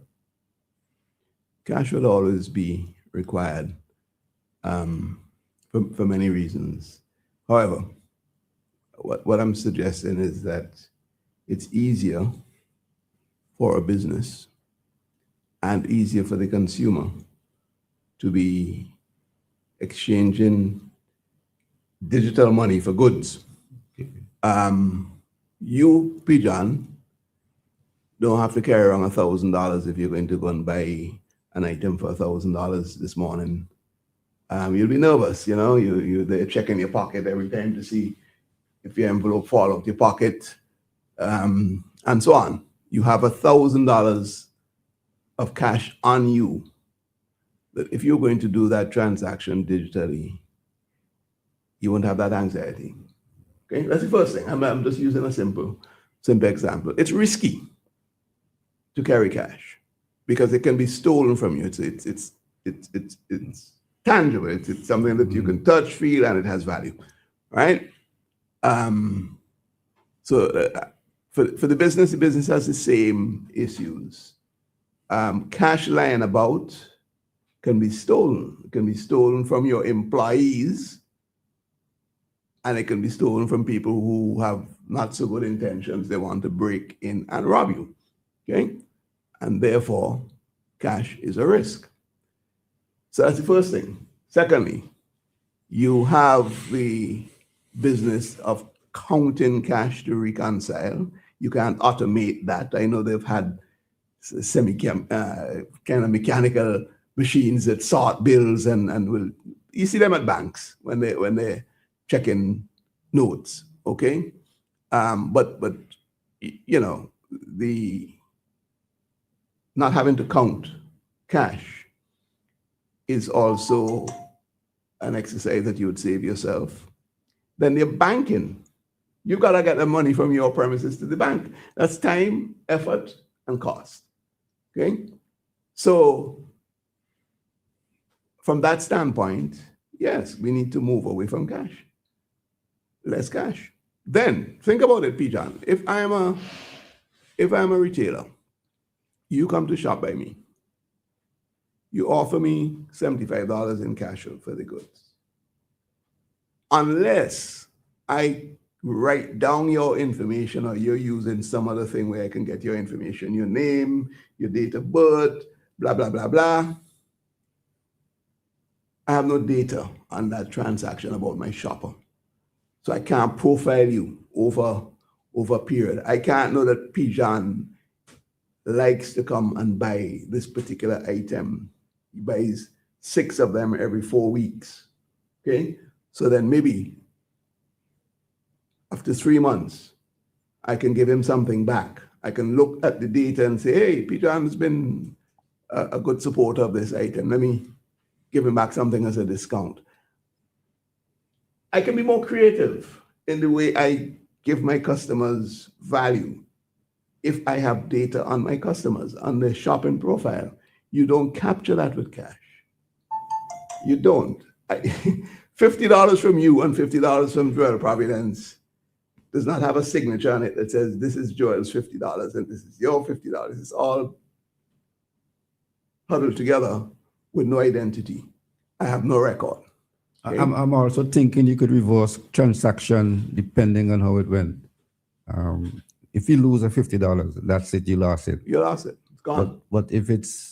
You lost the physical bill, it's gone. Yes, but if you lose a credit card or a debit card... Right, you just stop the card. You just stop the card, and of course you report it stolen, and the credit management would look out for any nefarious use of the card. I'm wondering, because I have had at least 2 friends. I think one of the ultimately we will probably more than likely move to a cashless system. I think that's where the technology is heading. I'm wondering at the speed at which small island development states move to that is probably the question that should be asked. How quickly do we get there, and what are the what are the deterrents? I mean, there may be some cultural things or some generational things. For example, I know there are certain persons who just like to feel cash in their hand. But I had two friends who reported that they use their cards for digital purchases and so on, but they have some security concerns. One of them reported about a $20-something thousand that was missing from their account. Yeah, so I think that's probably security may be one of the questions that absolutely. Cybercrime is the flip side of the coin. So it's not as if there's no risk. Cybercrime, your bank account details being lifted, or your credit card authentication being in the hands of somebody else, and being able to use it, your authentication details. All of these are risk. That's for sure. So there's a lot of education that needs to take place. The user of the card and the businesses that do the transactions, and the necessary cybercrime, the prevention, the firewalls that you put in your systems, the difficulties that you present to the hacker or the person who wants to get in and steal, like if you come in and break my cash till and take physical cash, you can go and pull digital information. So these are risks, Bomani, which there's a lot of technology thrown behind that. Certainly, I know the East Caribbean Central Bank, for example, will be rolling out another digital product not too long from now, but I think it's the successor to Dcash, which really didn't go anywhere. And a lot of what slows the rollout of that down is the security aspect, making sure that all of those holes are plugged. And so you minimize the risk to the consumer, to the user of the digital wallet or the digital payment system. So it's a main point, I agree, but not a big enough deterrent, because the technology is there certainly to, in the main, prevent that from happening. Culturally, yes, I think that's more of an issue. That's the bigger hurdle that we have to get over. Not just from the shopper, the business people. I'm not letting them off the hook, Joel. I know you were CEO of Careers, and I don't know what your appetite was for transforming your business to receiving digital payments at the time. But there's some reluctance from the business people as well. So it works both ways. But I'm going to continue to advocate that the benefits of cashless transactions by far outweigh the use of cash. It's not even a comparison. I know there are few establishments that clearly state cash or check only. And I'm wondering if in this day and age, such establishment will do that. For example, one of our utilities indicate cash or so they're looking at their check margins. only. They're looking at the commission that they have to pay for transaction to the bank. Okay, 2.5%, 3.5%, whatever it is. Okay, so 3 cents on the dollar, 3.5 cents on the dollar, and so. I guess what those businesses are saying, if my margin is already not exceeding that by much, then I'm giving money away, I'm breaking even. Certainly on the question of price control items, where maybe margins are kept deliberately razor thin, petrol is one of them. I cannot blame a petrol station for not taking a digital payment method. I can't blame them because their margins are so small. and they have no control of it, that they literally would be giving money away. Okay? Even with the risk of them managing cash, even with the cost of them managing cash, right? So there are exceptions which we have to look at. But in the main, P. John, the margin, the commission that you have to pay to the bank has to be measured against what it costs you to manage your cash, right? And the opportunities that you're missing for gathering marketing data, which is a huge set of intelligence that you're missing out on. If you know your customers, you know what they buy, you know their patterns, you're seeing all sorts of opportunities. You're seeing opportunities for new product lines that you can introduce. I mean, there's just tremendous amount of opportunities to use that information to your benefit and to deliver more value for the customer. So yes, there are some businesses that are telling you cash or check only to avoid the payment, the commission or the transaction fee to the bank. But I would urge those businesses, Joel, if they're just doing it without rhyme or reason, or just on the face of it, to look at what it costs them to manage cash in a holistic way. Okay? What can be done by the Chamber of Commerce, for example, to lead a drive with the whole banking financial system that provides this card service to see whether or not they can reduce the cost to the merchant? I recall in my early days that it was 4%, and now it's come down a little bit, but there's a call. I'll just take the call and we can come back to it. Hello, good afternoon to you. Welcome to Issue at Hand. Good afternoon, sir. How are you doing? I'm fine. Greetings. Okay. Glad to hear you greeting as well. One of the problems that I'm having, well, generally, in terms of the Consumer Association, I think they need to do more work. Right? The reason why I said that, several business places go into Kingston. You go at the shelf, you see a price. When you go at the cash desk, it's a different price. You go into a store, different clerk giving you different price. And I mean, we need to be consistent. Is it that everybody doing their own thing and just call it a price? So that is something that I think for the new year, going forward, we need to look at that seriously. It's not one. The majority of places are going to same problem. Consistency, big problem. Thank you very much, Peter. Yeah, thank you. I guess it has to do with the labeling of the shelves and so on.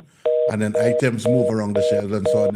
Though even the code doesn't relate even to the item sometimes, something different and so forth. You might think that a cup is supposed to be the price of the cup is $2, but in truth, in fact, it's a cell phone that's in the location instead. Well, look, I'm going to empathize with that caller because I've been in situations where the price wasn't even on the item, and it annoys me. I think businesses need to pay very close attention to pricing the item in the first place and displaying it, because it is the law. It is not a question of their discretion. It is the law. You have to display the price, okay? And the price that you display on the item is the price that you have to charge at the till. Not so, Joel? Yes. Right. That's the law. Unless you can declare clearly that there's a genuine mistake that was made. Yeah, items move around. I pick up a tin of coffee and then I decide I don't need it anymore and I put it somewhere else in the supermarket, if we're talking supermarket. And I put it next to a price tag that isn't the price of the coffee, okay? So the internal management of that has to be efficient. So not repacking shelves, but people managing that is absolutely necessary, so that those things, you minimize that happening. So accept everything that the caller is saying. You, the consumer, your pricing has to be very transparent. You need to know what you're paying for the item before you get to the cash deal. Not when you get to the cash deal, before you get to the cash deal. Because the item has to be priced, it has to be labeled, as simple as that, with the correct price. So there's no excuse for that. We have another call. Good afternoon to you. Good afternoon, gentlemen. Good afternoon. Welcome. Season's greetings. I've just joined you, so I don't have a specific topic to discuss. We're speaking about the VAT-free day and the objectives and the success in terms of the realization of the objectives. And we also we are speaking about 9 mornings as well. So we have Tony registered from the Chamber of Commerce, and we have Orlando Charles from the 9 mornings committee. Okay, James. So what I want to find out, number one, what is percentage of the business community are members of the Chamber of Commerce? Very small percentage. We have about 115 members, and there are far more businesses than what I've mentioned there. I'm not hearing so clearly. I said we have about 115 businesses that are members. And I answered your question by saying a small percentage. There are far more businesses. All right, but here now. Yes. All right. And most of our big businesses are members of the big firms are members of the chamber. Yes, correct. Yes. Very good. Because you see, what I have in mind is that the business community can make a significant impact on the improvement of the towns. You know, because now years ago, one used to be able to walk through Kingston, and if something fell in the drain, you could pick it up and use it again. Now you have situations where the cleaners cannot even get to clean the territory because business houses have covered the drains with concrete. In some cases, over 15 feet of drainage is covered with concrete, indifferent to the capacity of the cleaners to clear the drains. This is a thing that the chamber could address, or the authorities could, through the chamber, could have some correction done, because it is a serious debilitating element in the town. You know, I think that, and I think you all are quite well positioned to stimulate that correction. You know, the condition of Kingstown, period. And I think I know I'm talking to Mr. Providence. Yes, it is. Right. Needs attention by all parties, including the business community. Kingstown is not a pretty sight, I have to tell you. Not at all. It is a rough-looking place. I don't know how it got there. How it got there? Neglect. Neglect is how it got there. We need to address it. We need to address it. I'm going to agree with 100%. It needs to be addressed by all parties, including the users, you know, not just the business people, the people who walk through town, everybody. But here, a lot of the users are well-dressed ladies, and they have to be so careful when they walk, and even on the sidewalk, and they have not negatively impacted the surface. Yes. What is evidence there is lack of maintenance. I remember a couple of decades ago, there used to be a gentleman going around cementing the cracks in the drainage to prevent water from disrupting the stones, but that doesn't happen now. Yeah. So Kingston needs... This is where we are. Kingston needs a makeover. Absence of maintenance, that's a big problem. Kingston needs a makeover. And there may have been plans in the pipeline for it. I don't know. Well, but I'm saying... we are here today, and we are saying that there needs to be some urgent attention given to the condition of Kingstown. I have observed... Definitely so. I have observed an increase in street vending again. I'm not making a judgment one way or the other, but you know, what we can't have is chaos. we need all that. Okay? But here now, if I may just interject, with respect to the street vending, what we have to do to correct that street vending is to stimulate our exporting of produce. This is why you have so many street vendors, because of the fact that our agricultural sector has been weakened, and the people cannot generate income at home as they used to do before, because some of them could hardly get to the farms. You see? When we can get to the farms, you will have a lot of export stuff, and if you would not have so many people coming to town scrunting to sell a little thing to buy. You understand? And this is where I think. Well, no, I take your point. I'm saying, it's a simplistic way, however, of looking at it, because the markets themselves may be not that easy to access, etc. But I don't want to go down that road. I can't buy that with you. Well, yeah, that's a totally different. That at all. We have not attempted to. We have not prepared ourselves to tackle the market. Okay. Because look now, we talk producing what you call it, Irish potato, but we had a big export thing in sweet potato and carrots. We're not doing that now. You see, so we can make a significant difference in our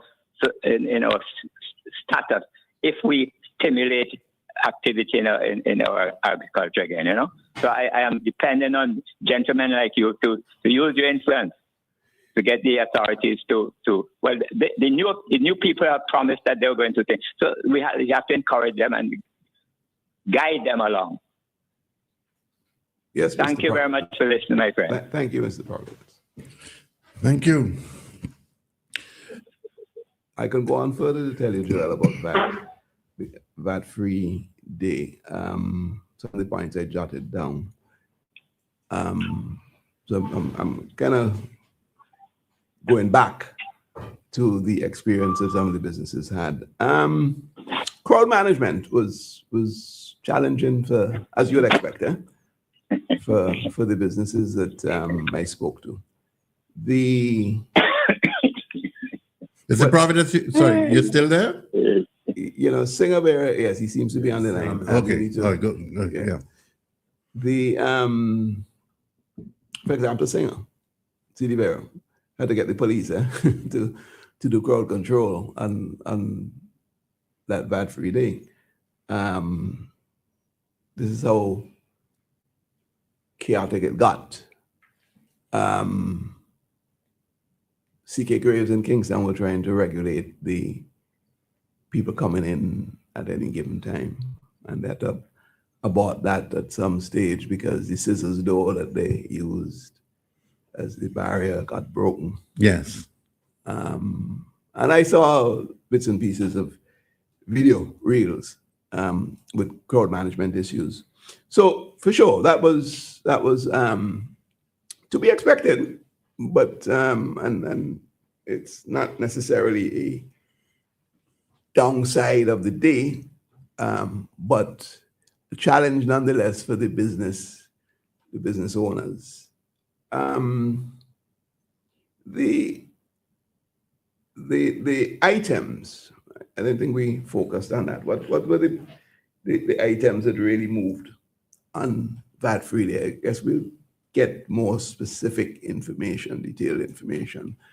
But, at the appliance stores, people really took advantage of the bigger ticket items. Of course, the savings are more, but it was noticeable.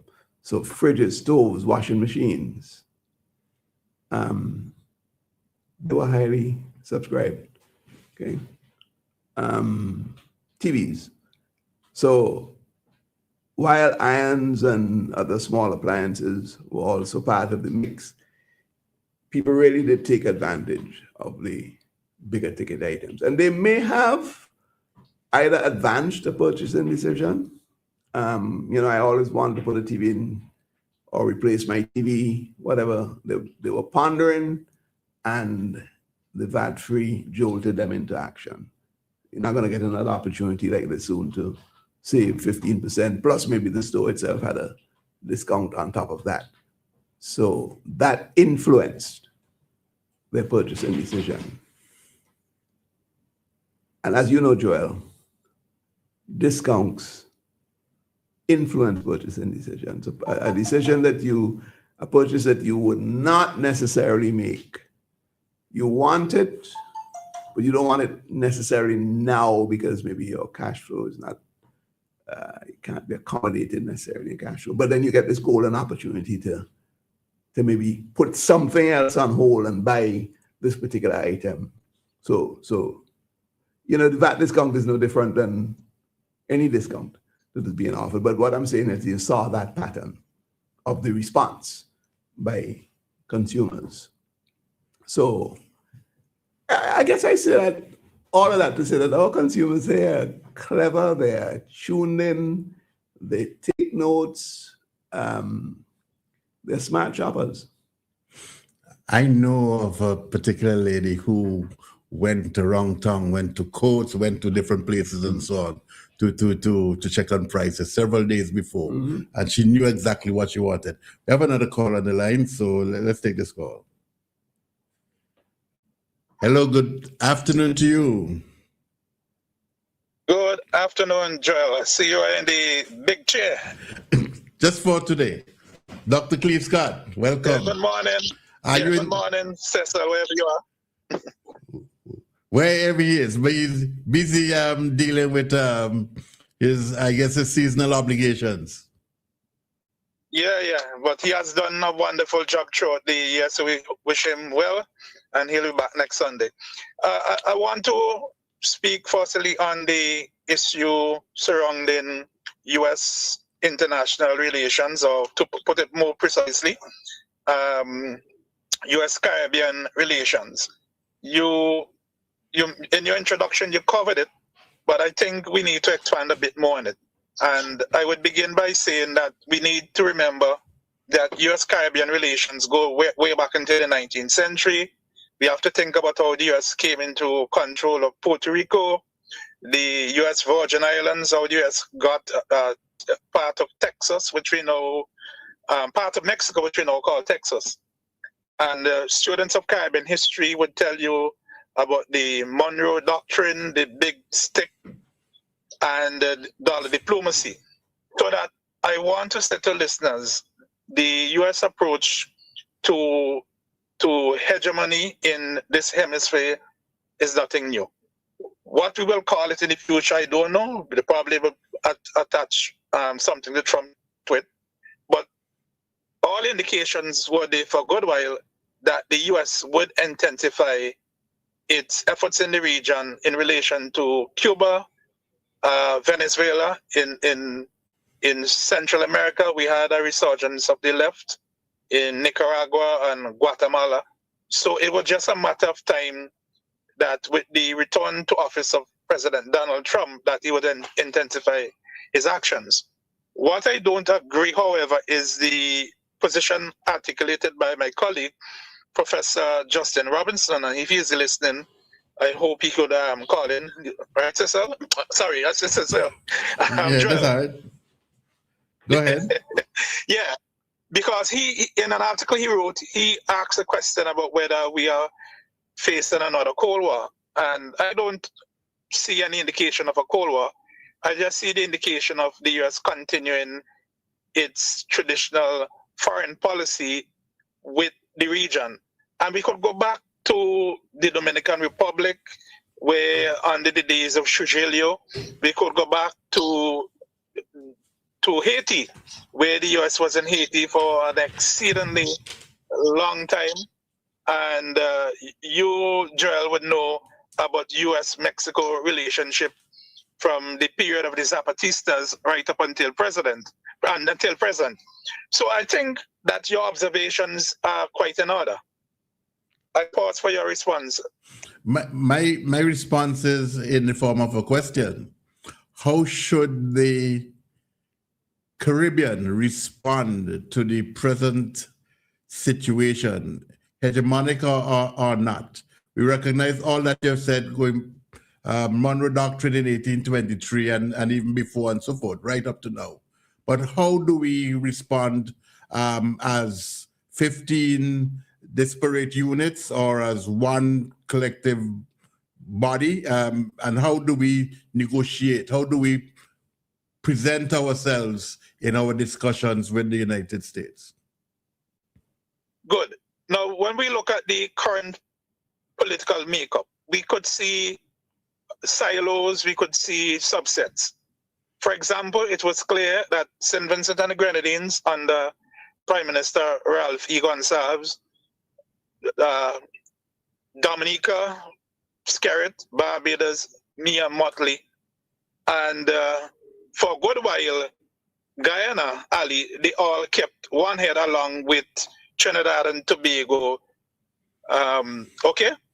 But when we look at what has transpired over the last, say, 24 months with a change of regime in Trinidad and Tobago, with the return of Trump and his agent, Rubio, coming to the region, having meetings all the clock with Ali, having meetings with Holness in Jamaica, and having meetings with Kamala Bissessa, it is clear that the U.S. is exercising more muscle than hitherto.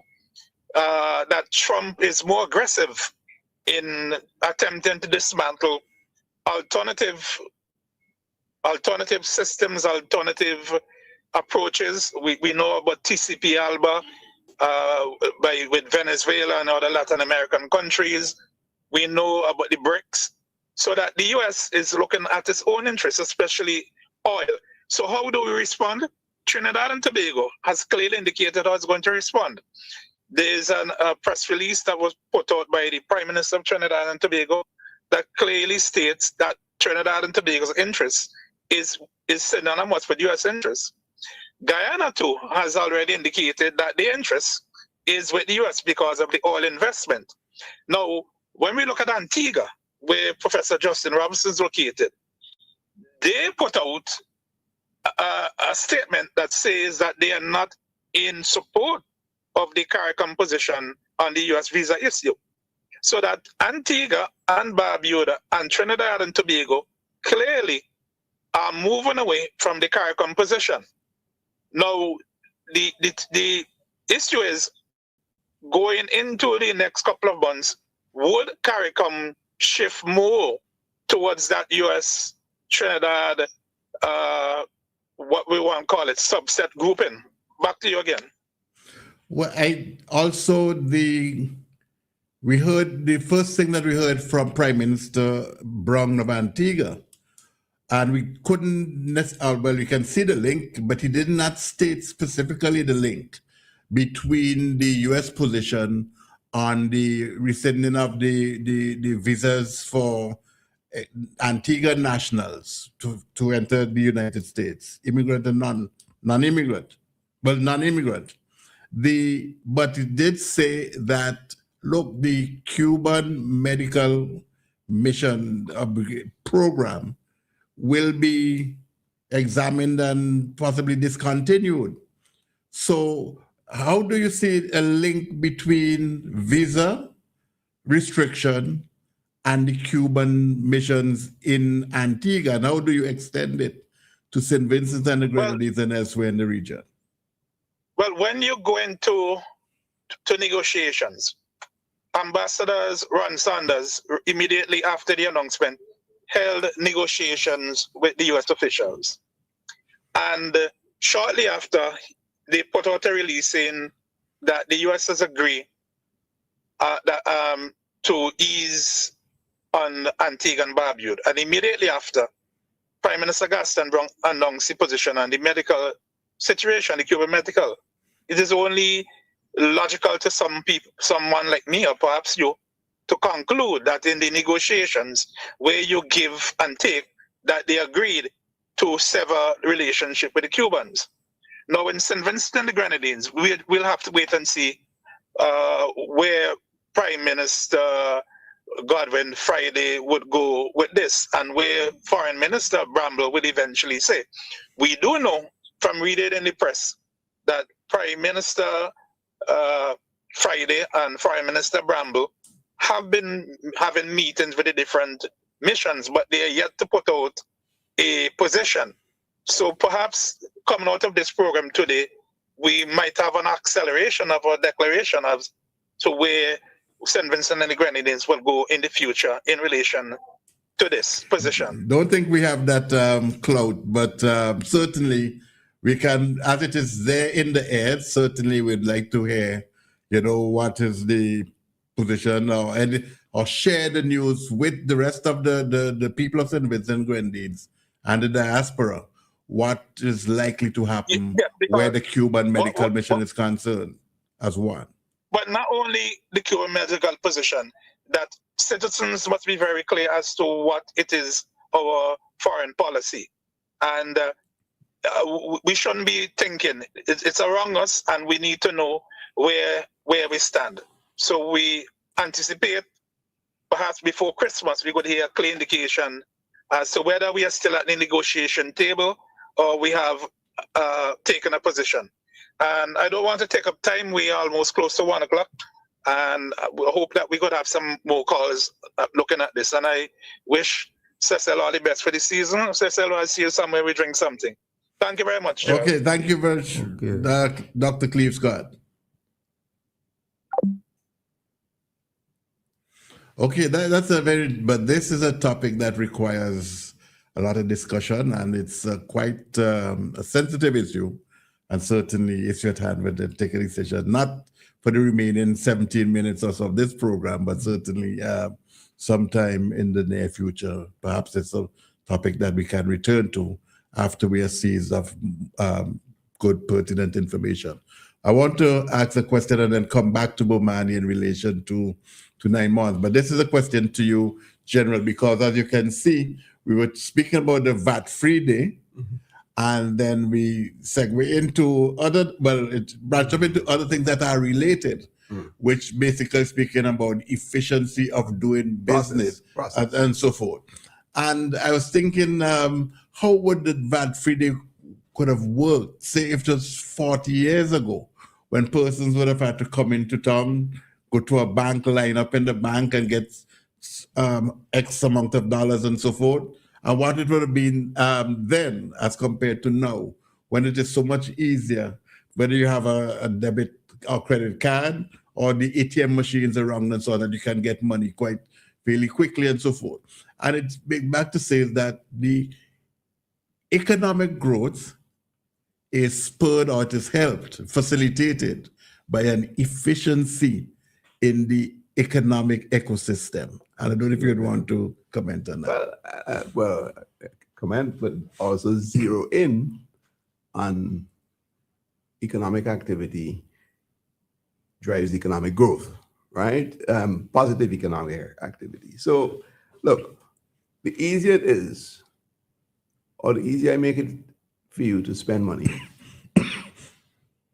the more businesses thrive. The more businesses thrive is the more employment creation, the more wealth creation, the more taxes government collect, etc. So that's the ecosystem you're talking about. Of course, with other things that support it. But if it's a hassle to get money off you in the first place, I have to go to a teller, or I have to go and spend a long time on an ATM line and all that sort of thing. I'm putting a drag on the system. And that's a drag that we need to remove. So 40 years ago, if we were paying VAT 40 years ago and there was a VAT-free, the systems that existed then would have been severely challenged. People used to write bills, Cash boy. Cash boy, take this bill. Pigeon, do you remember Cash boy?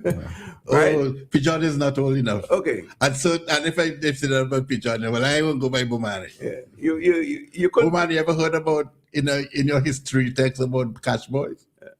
No, Pigeon didn't take. We're showing our age, Joel. But yeah. So one transaction, one purchase took about 10 different steps before you actually walked out of the item in your hand.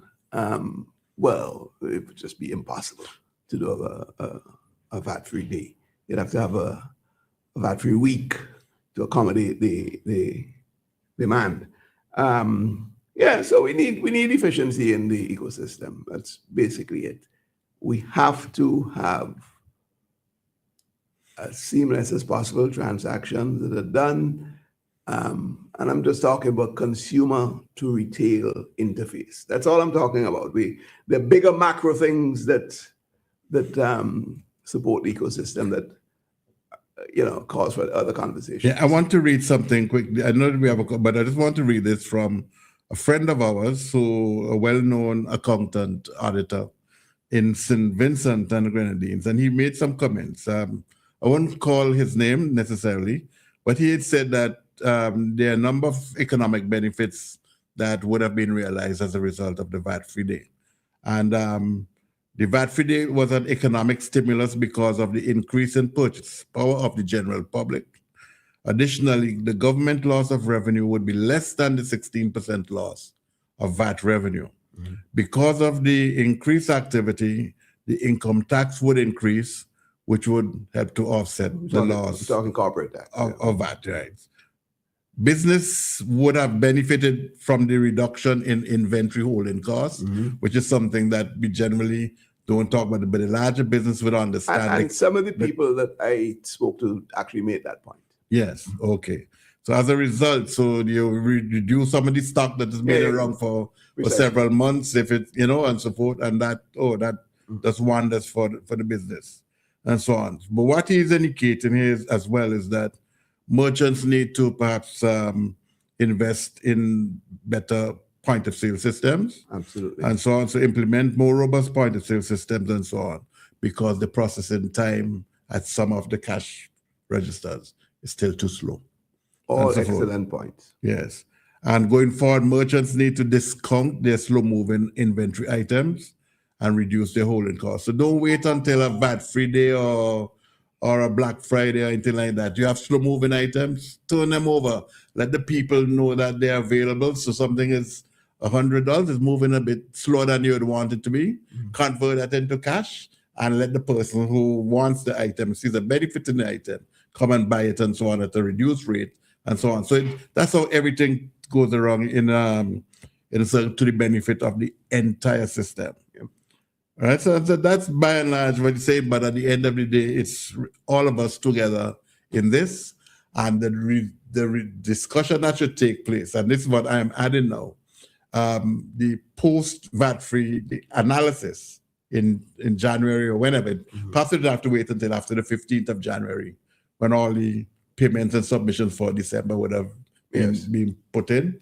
But then we come together again, the government, the inland revenue, and the private sector. Full analysis. And so on, the full analysis, which include now going beyond VAT-free and just generally see how you can get greater efficiencies to stimulate economic growth in the country. Agreed. I have a question for Bomani, back to 9 mornings. Yeah, go ahead. Have you been able to determine the extent to which we attract visitors, outside visitors for the festival? Good question. Traditionally, I think we would have relied on the Ministry of Tourism, Argyle, the arrivals at the international airport. This is the cruise season as well.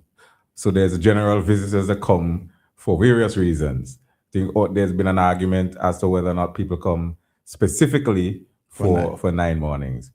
I'm not sure that detailed data is available, but we can make a relationship. We can correlate between persons who actually attend while they're visiting, attending the 9 mornings activities, not just in Kingston, but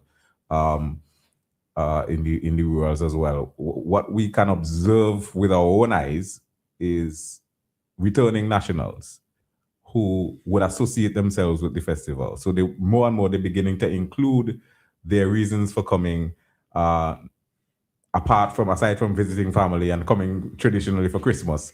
They increasingly highlight their participation in 9 mornings activities.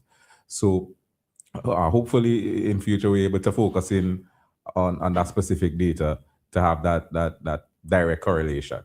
But I think from just casual observation, persons who go up on the stage and participate, you hear them saying they're from Barbados, or they're from Florida, or they're from Europe, and so on. I think one of the challenges we had, one of the things I would like to see, if it's possible,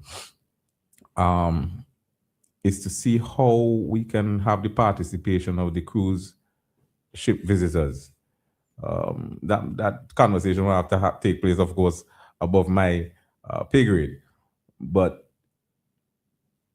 when the ship docks, from my recollection, they don't get off until a particular time in the morning for, I guess, international regulations, whatever that is. But I think they're missing an opportunity to participate in the 9 mornings because they're not allowed to come off before a certain time. If we can have that discussion, I think we can increase the participation of visitors in the festival. I think that the discussion should be held with the cruise lines to see whether or not it's true that they can actually do come off. It's just about what of time, and they're accustomed to dock like around, say, 7:30. Persons would have their breakfast and so on, and then they're going on tours at 9 o'clock, 8:30, 9 o'clock, and so on.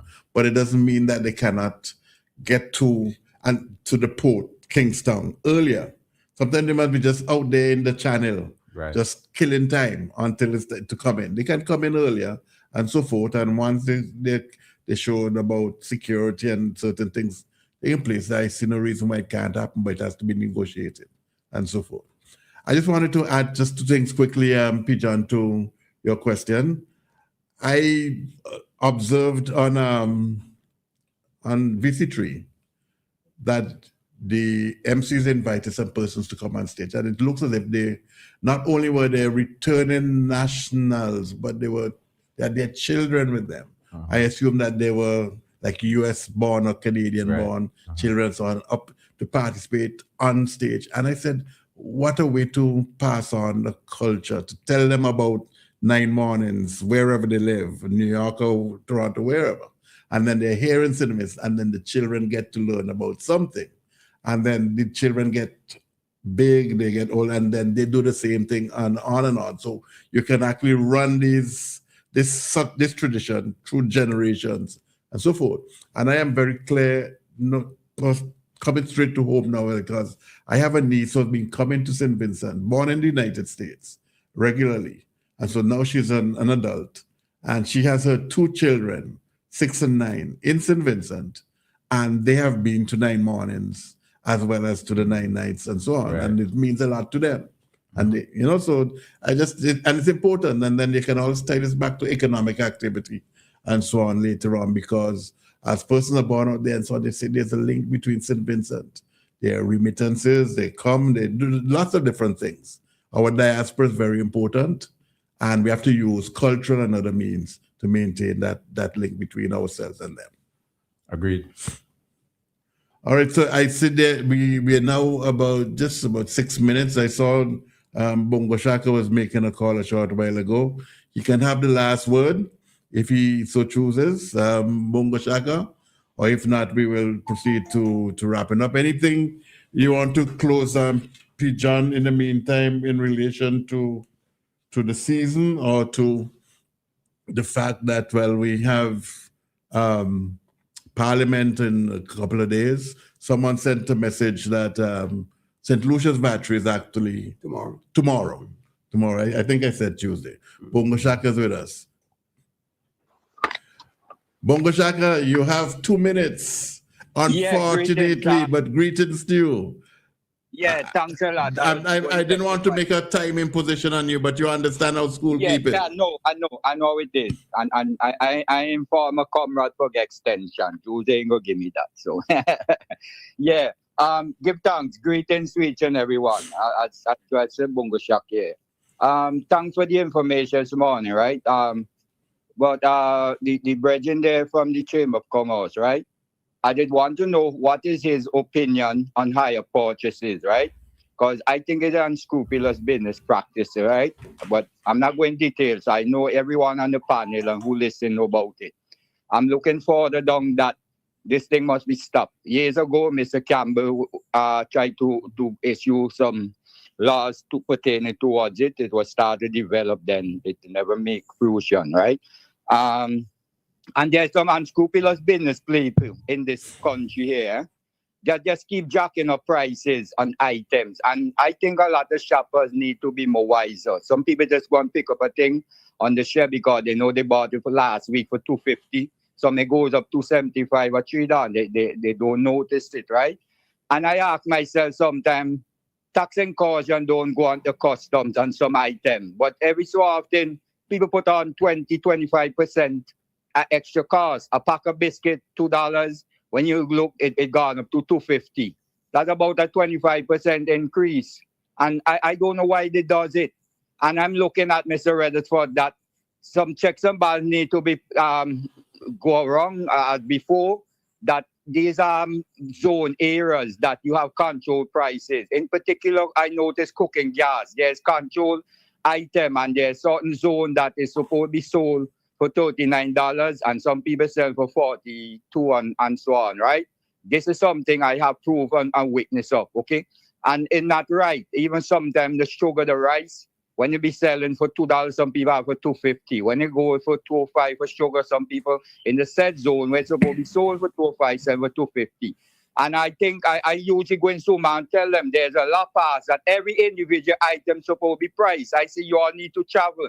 You put a price below and they stick something there. And then the super say, oh, Bongo, people hand is lick it off and this and that. And as Joel said, you pick up a bottle of coffee, one you said, and you put it some on the shelf and it's under price because it wasn't priced individually. There's a lot that every item supposed to be priced individually.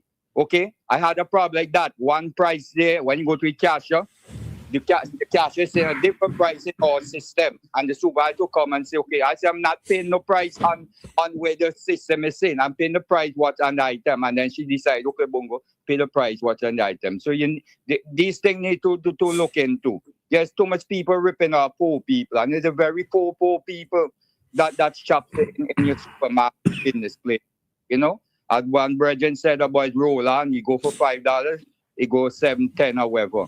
And I think, Joel, let's don't be naive because I think a lot of people try to capitalize on it. They know it was coming. So item for say $10, a man say, let me put it at 12. So if you have the tax break on it, I still sell it for my same $10. I still make extra 50 cents or $1. We got to look into this because that's a part of our economy, the spending power of people. You know?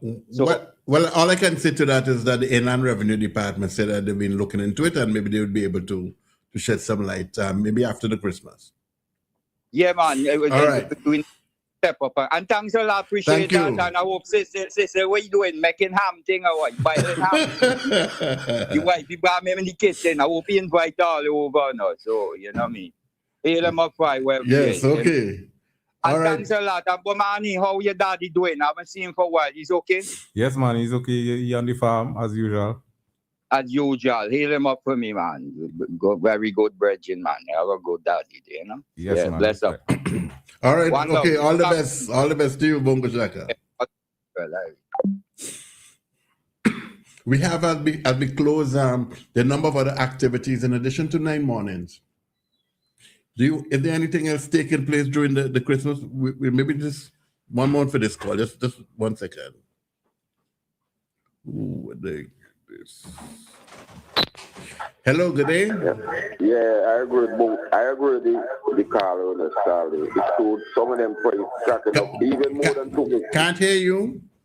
No, I see some of them even tracking the price even more than $2. Are you near to a radio or something like that? Yeah, we know that. Yeah, I agree with Bongo Shaka with that. Yes, I agree with him. All right, well, it is something that has to be examined because as we have to prove that rather than just simply leave it to be, rumor and it is out there. All right, thank you. Okay, cool. Yes, Bomani, you have the lighting competition and you have other private events linked in. Right. Well, the judging for the community lighting competition is ongoing. It started on Friday night. I think they've already covered the we have a caller, but we'll just sell the call just to hold. Sure. Stay online while you right. They've already covered the Leeward, the Granite Beckway. I think they're out in the Valley. This subject to correction. I try to stay away from the judges. So that's ongoing. There are some communities prefer to have evening activities. They light up gardens, community squares, and they hold evening concerts. Some traditional with the 9 morning stubs, Richland Park, Barley, etc. So those are ongoing, and of course we're in Kingston every morning. We're down to our final 4 mornings remain, I believe. Right, and so we expect participation, public participation, to pick up as it usually does. Okay, and let's see, this call, let me say more about other events. Call, a good afternoon to you. You have the last word by phone. Hello, good afternoon. Pleasant good afternoon. So Providence. This song like Bomani. Rodney Small. Greetings. Greetings. Blessings, everybody. Blessings. Good morning. Well, good afternoon. Yes. Sorry. Yeah. Just wanted to big up Bomani. I mean, as usual, we're on the same team. I mean, 9-1 is 9 nights and everything that is happening during the festival. I also want to say a major big up to Samuel Toke and his team for the execution of the events last night. And the Christmas calendar is expanding every year. And I also want to take this quick opportunity to invite persons to Steel Expressions next week, Saturday, at Annisville Plain Field, starting at 8 p.m. I mean, they can get their tickets in and around Kingston, Curiosity Store, Pulse, the Cell at Joshua Center, CDC office, Supreme Pharmacy in Mespo. I mean, bring the entire family as per usual. It's one of those events that is geared towards the family. And this year, the theme is Garden of Stars. And I think Joel, you and Pijan would appreciate, even Bomani would appreciate the concept behind Garden of Stars. I mean, the garden being the place, and the garden is full of life and purpose. So that's one. And stars, we're going to be featuring different stars from different eras. Coming from Mutong all the way to where we are now. Wow. And looking at the transition period and what made each era significant. Because, there are a lot of things happening in the Mutong era, and then we changed over to the 70s, and there was a particular sound and different elements of the creative and cultural industries that was happening in the 70s, and then we moved to the 80s. Even right here in St. Vincent, we had our own different transition periods where, we were seeing bands, and we started seeing solo artists, then we started seeing groups. I mean, so it's really that overall concept, but most importantly, is for us to sit and appreciate some great live music. We have a lot of different local artists, along with one of my guest lecturer from Jamaica, which we knew him as Assassin, which he is now called Agent Sasco. And he also inspiring and positive music. So it's really a really good production that persons can come and expect. Tickets are only $80 now for regular general and $300 for VIP food inclusive. All right, so it's $80, right. And no, well, it's VAT free, so it remains 80. Hopefully, so be encouraging persons. Let me just ask you, how many years now that you've been having Steel Expressions, because it has been on our Christmas calendar for quite a while culturally? Yeah. And it has been 14 years in St. Vincent and 1 year in Jamaica, because Jamaica was the start of it, where it was an exam, and the judges or the invigilators or the persons, examiners who are doing it, their advice was to take it on the road. So it's 1 in Jamaica and 14 in St. Vincent. Okay, great. So the date again is 28th? Next week, Saturday, December 28th, 8 p.m. We encourage persons to come early, because, we, as 8 o'clock, we normally hit the first note. And then we are encouraging persons to bring the children, because we have a kids garden where the adults can enjoy the stage show, and then we have an area where there's going to be supervision for the children, and that's a free area with all-inclusive cotton candy, hot dog, so that the entire family can have an event that everybody can go to. And as Bomani is there, I also want to big up the 9-1 committee. It was also being supporting Steel Expressions, and by means of marketing and promotion, and persons can still look forward to giveaways at 9 mornings for Steel Expression, mainly for tickets. But Joel and Bomani and the others who are I would say music lovers, and even further than that. The concept this year is something I know you guys will appreciate, and I look forward to your critique, because I'm moving through different eras of our music, not just international, but even locally here. Because, I mean, there has been some transition periods and some significance and some things that change our music as we go along, right? So that is something that I'm looking forward to. And for those who are listening who are critics of music and just production on a whole, I'll be looking forward to that, because the aim is to also have it as a documentation, a piece that even youngsters can pick up and read and gain some knowledge from it. Okay, great. All right, all the best to you. And have a wonderful season. Yeah. Okay, Yes, great. Yeah, man, you too. All right, bless. Okay, so gentlemen, we wrap up. Before I give the last word to Pijan, Tony Regisford, any closing comments in terms of you summarize to say what you think the day achieved, the VAT-free day? What do you think it achieved generally? I could give it in one word: success. Success.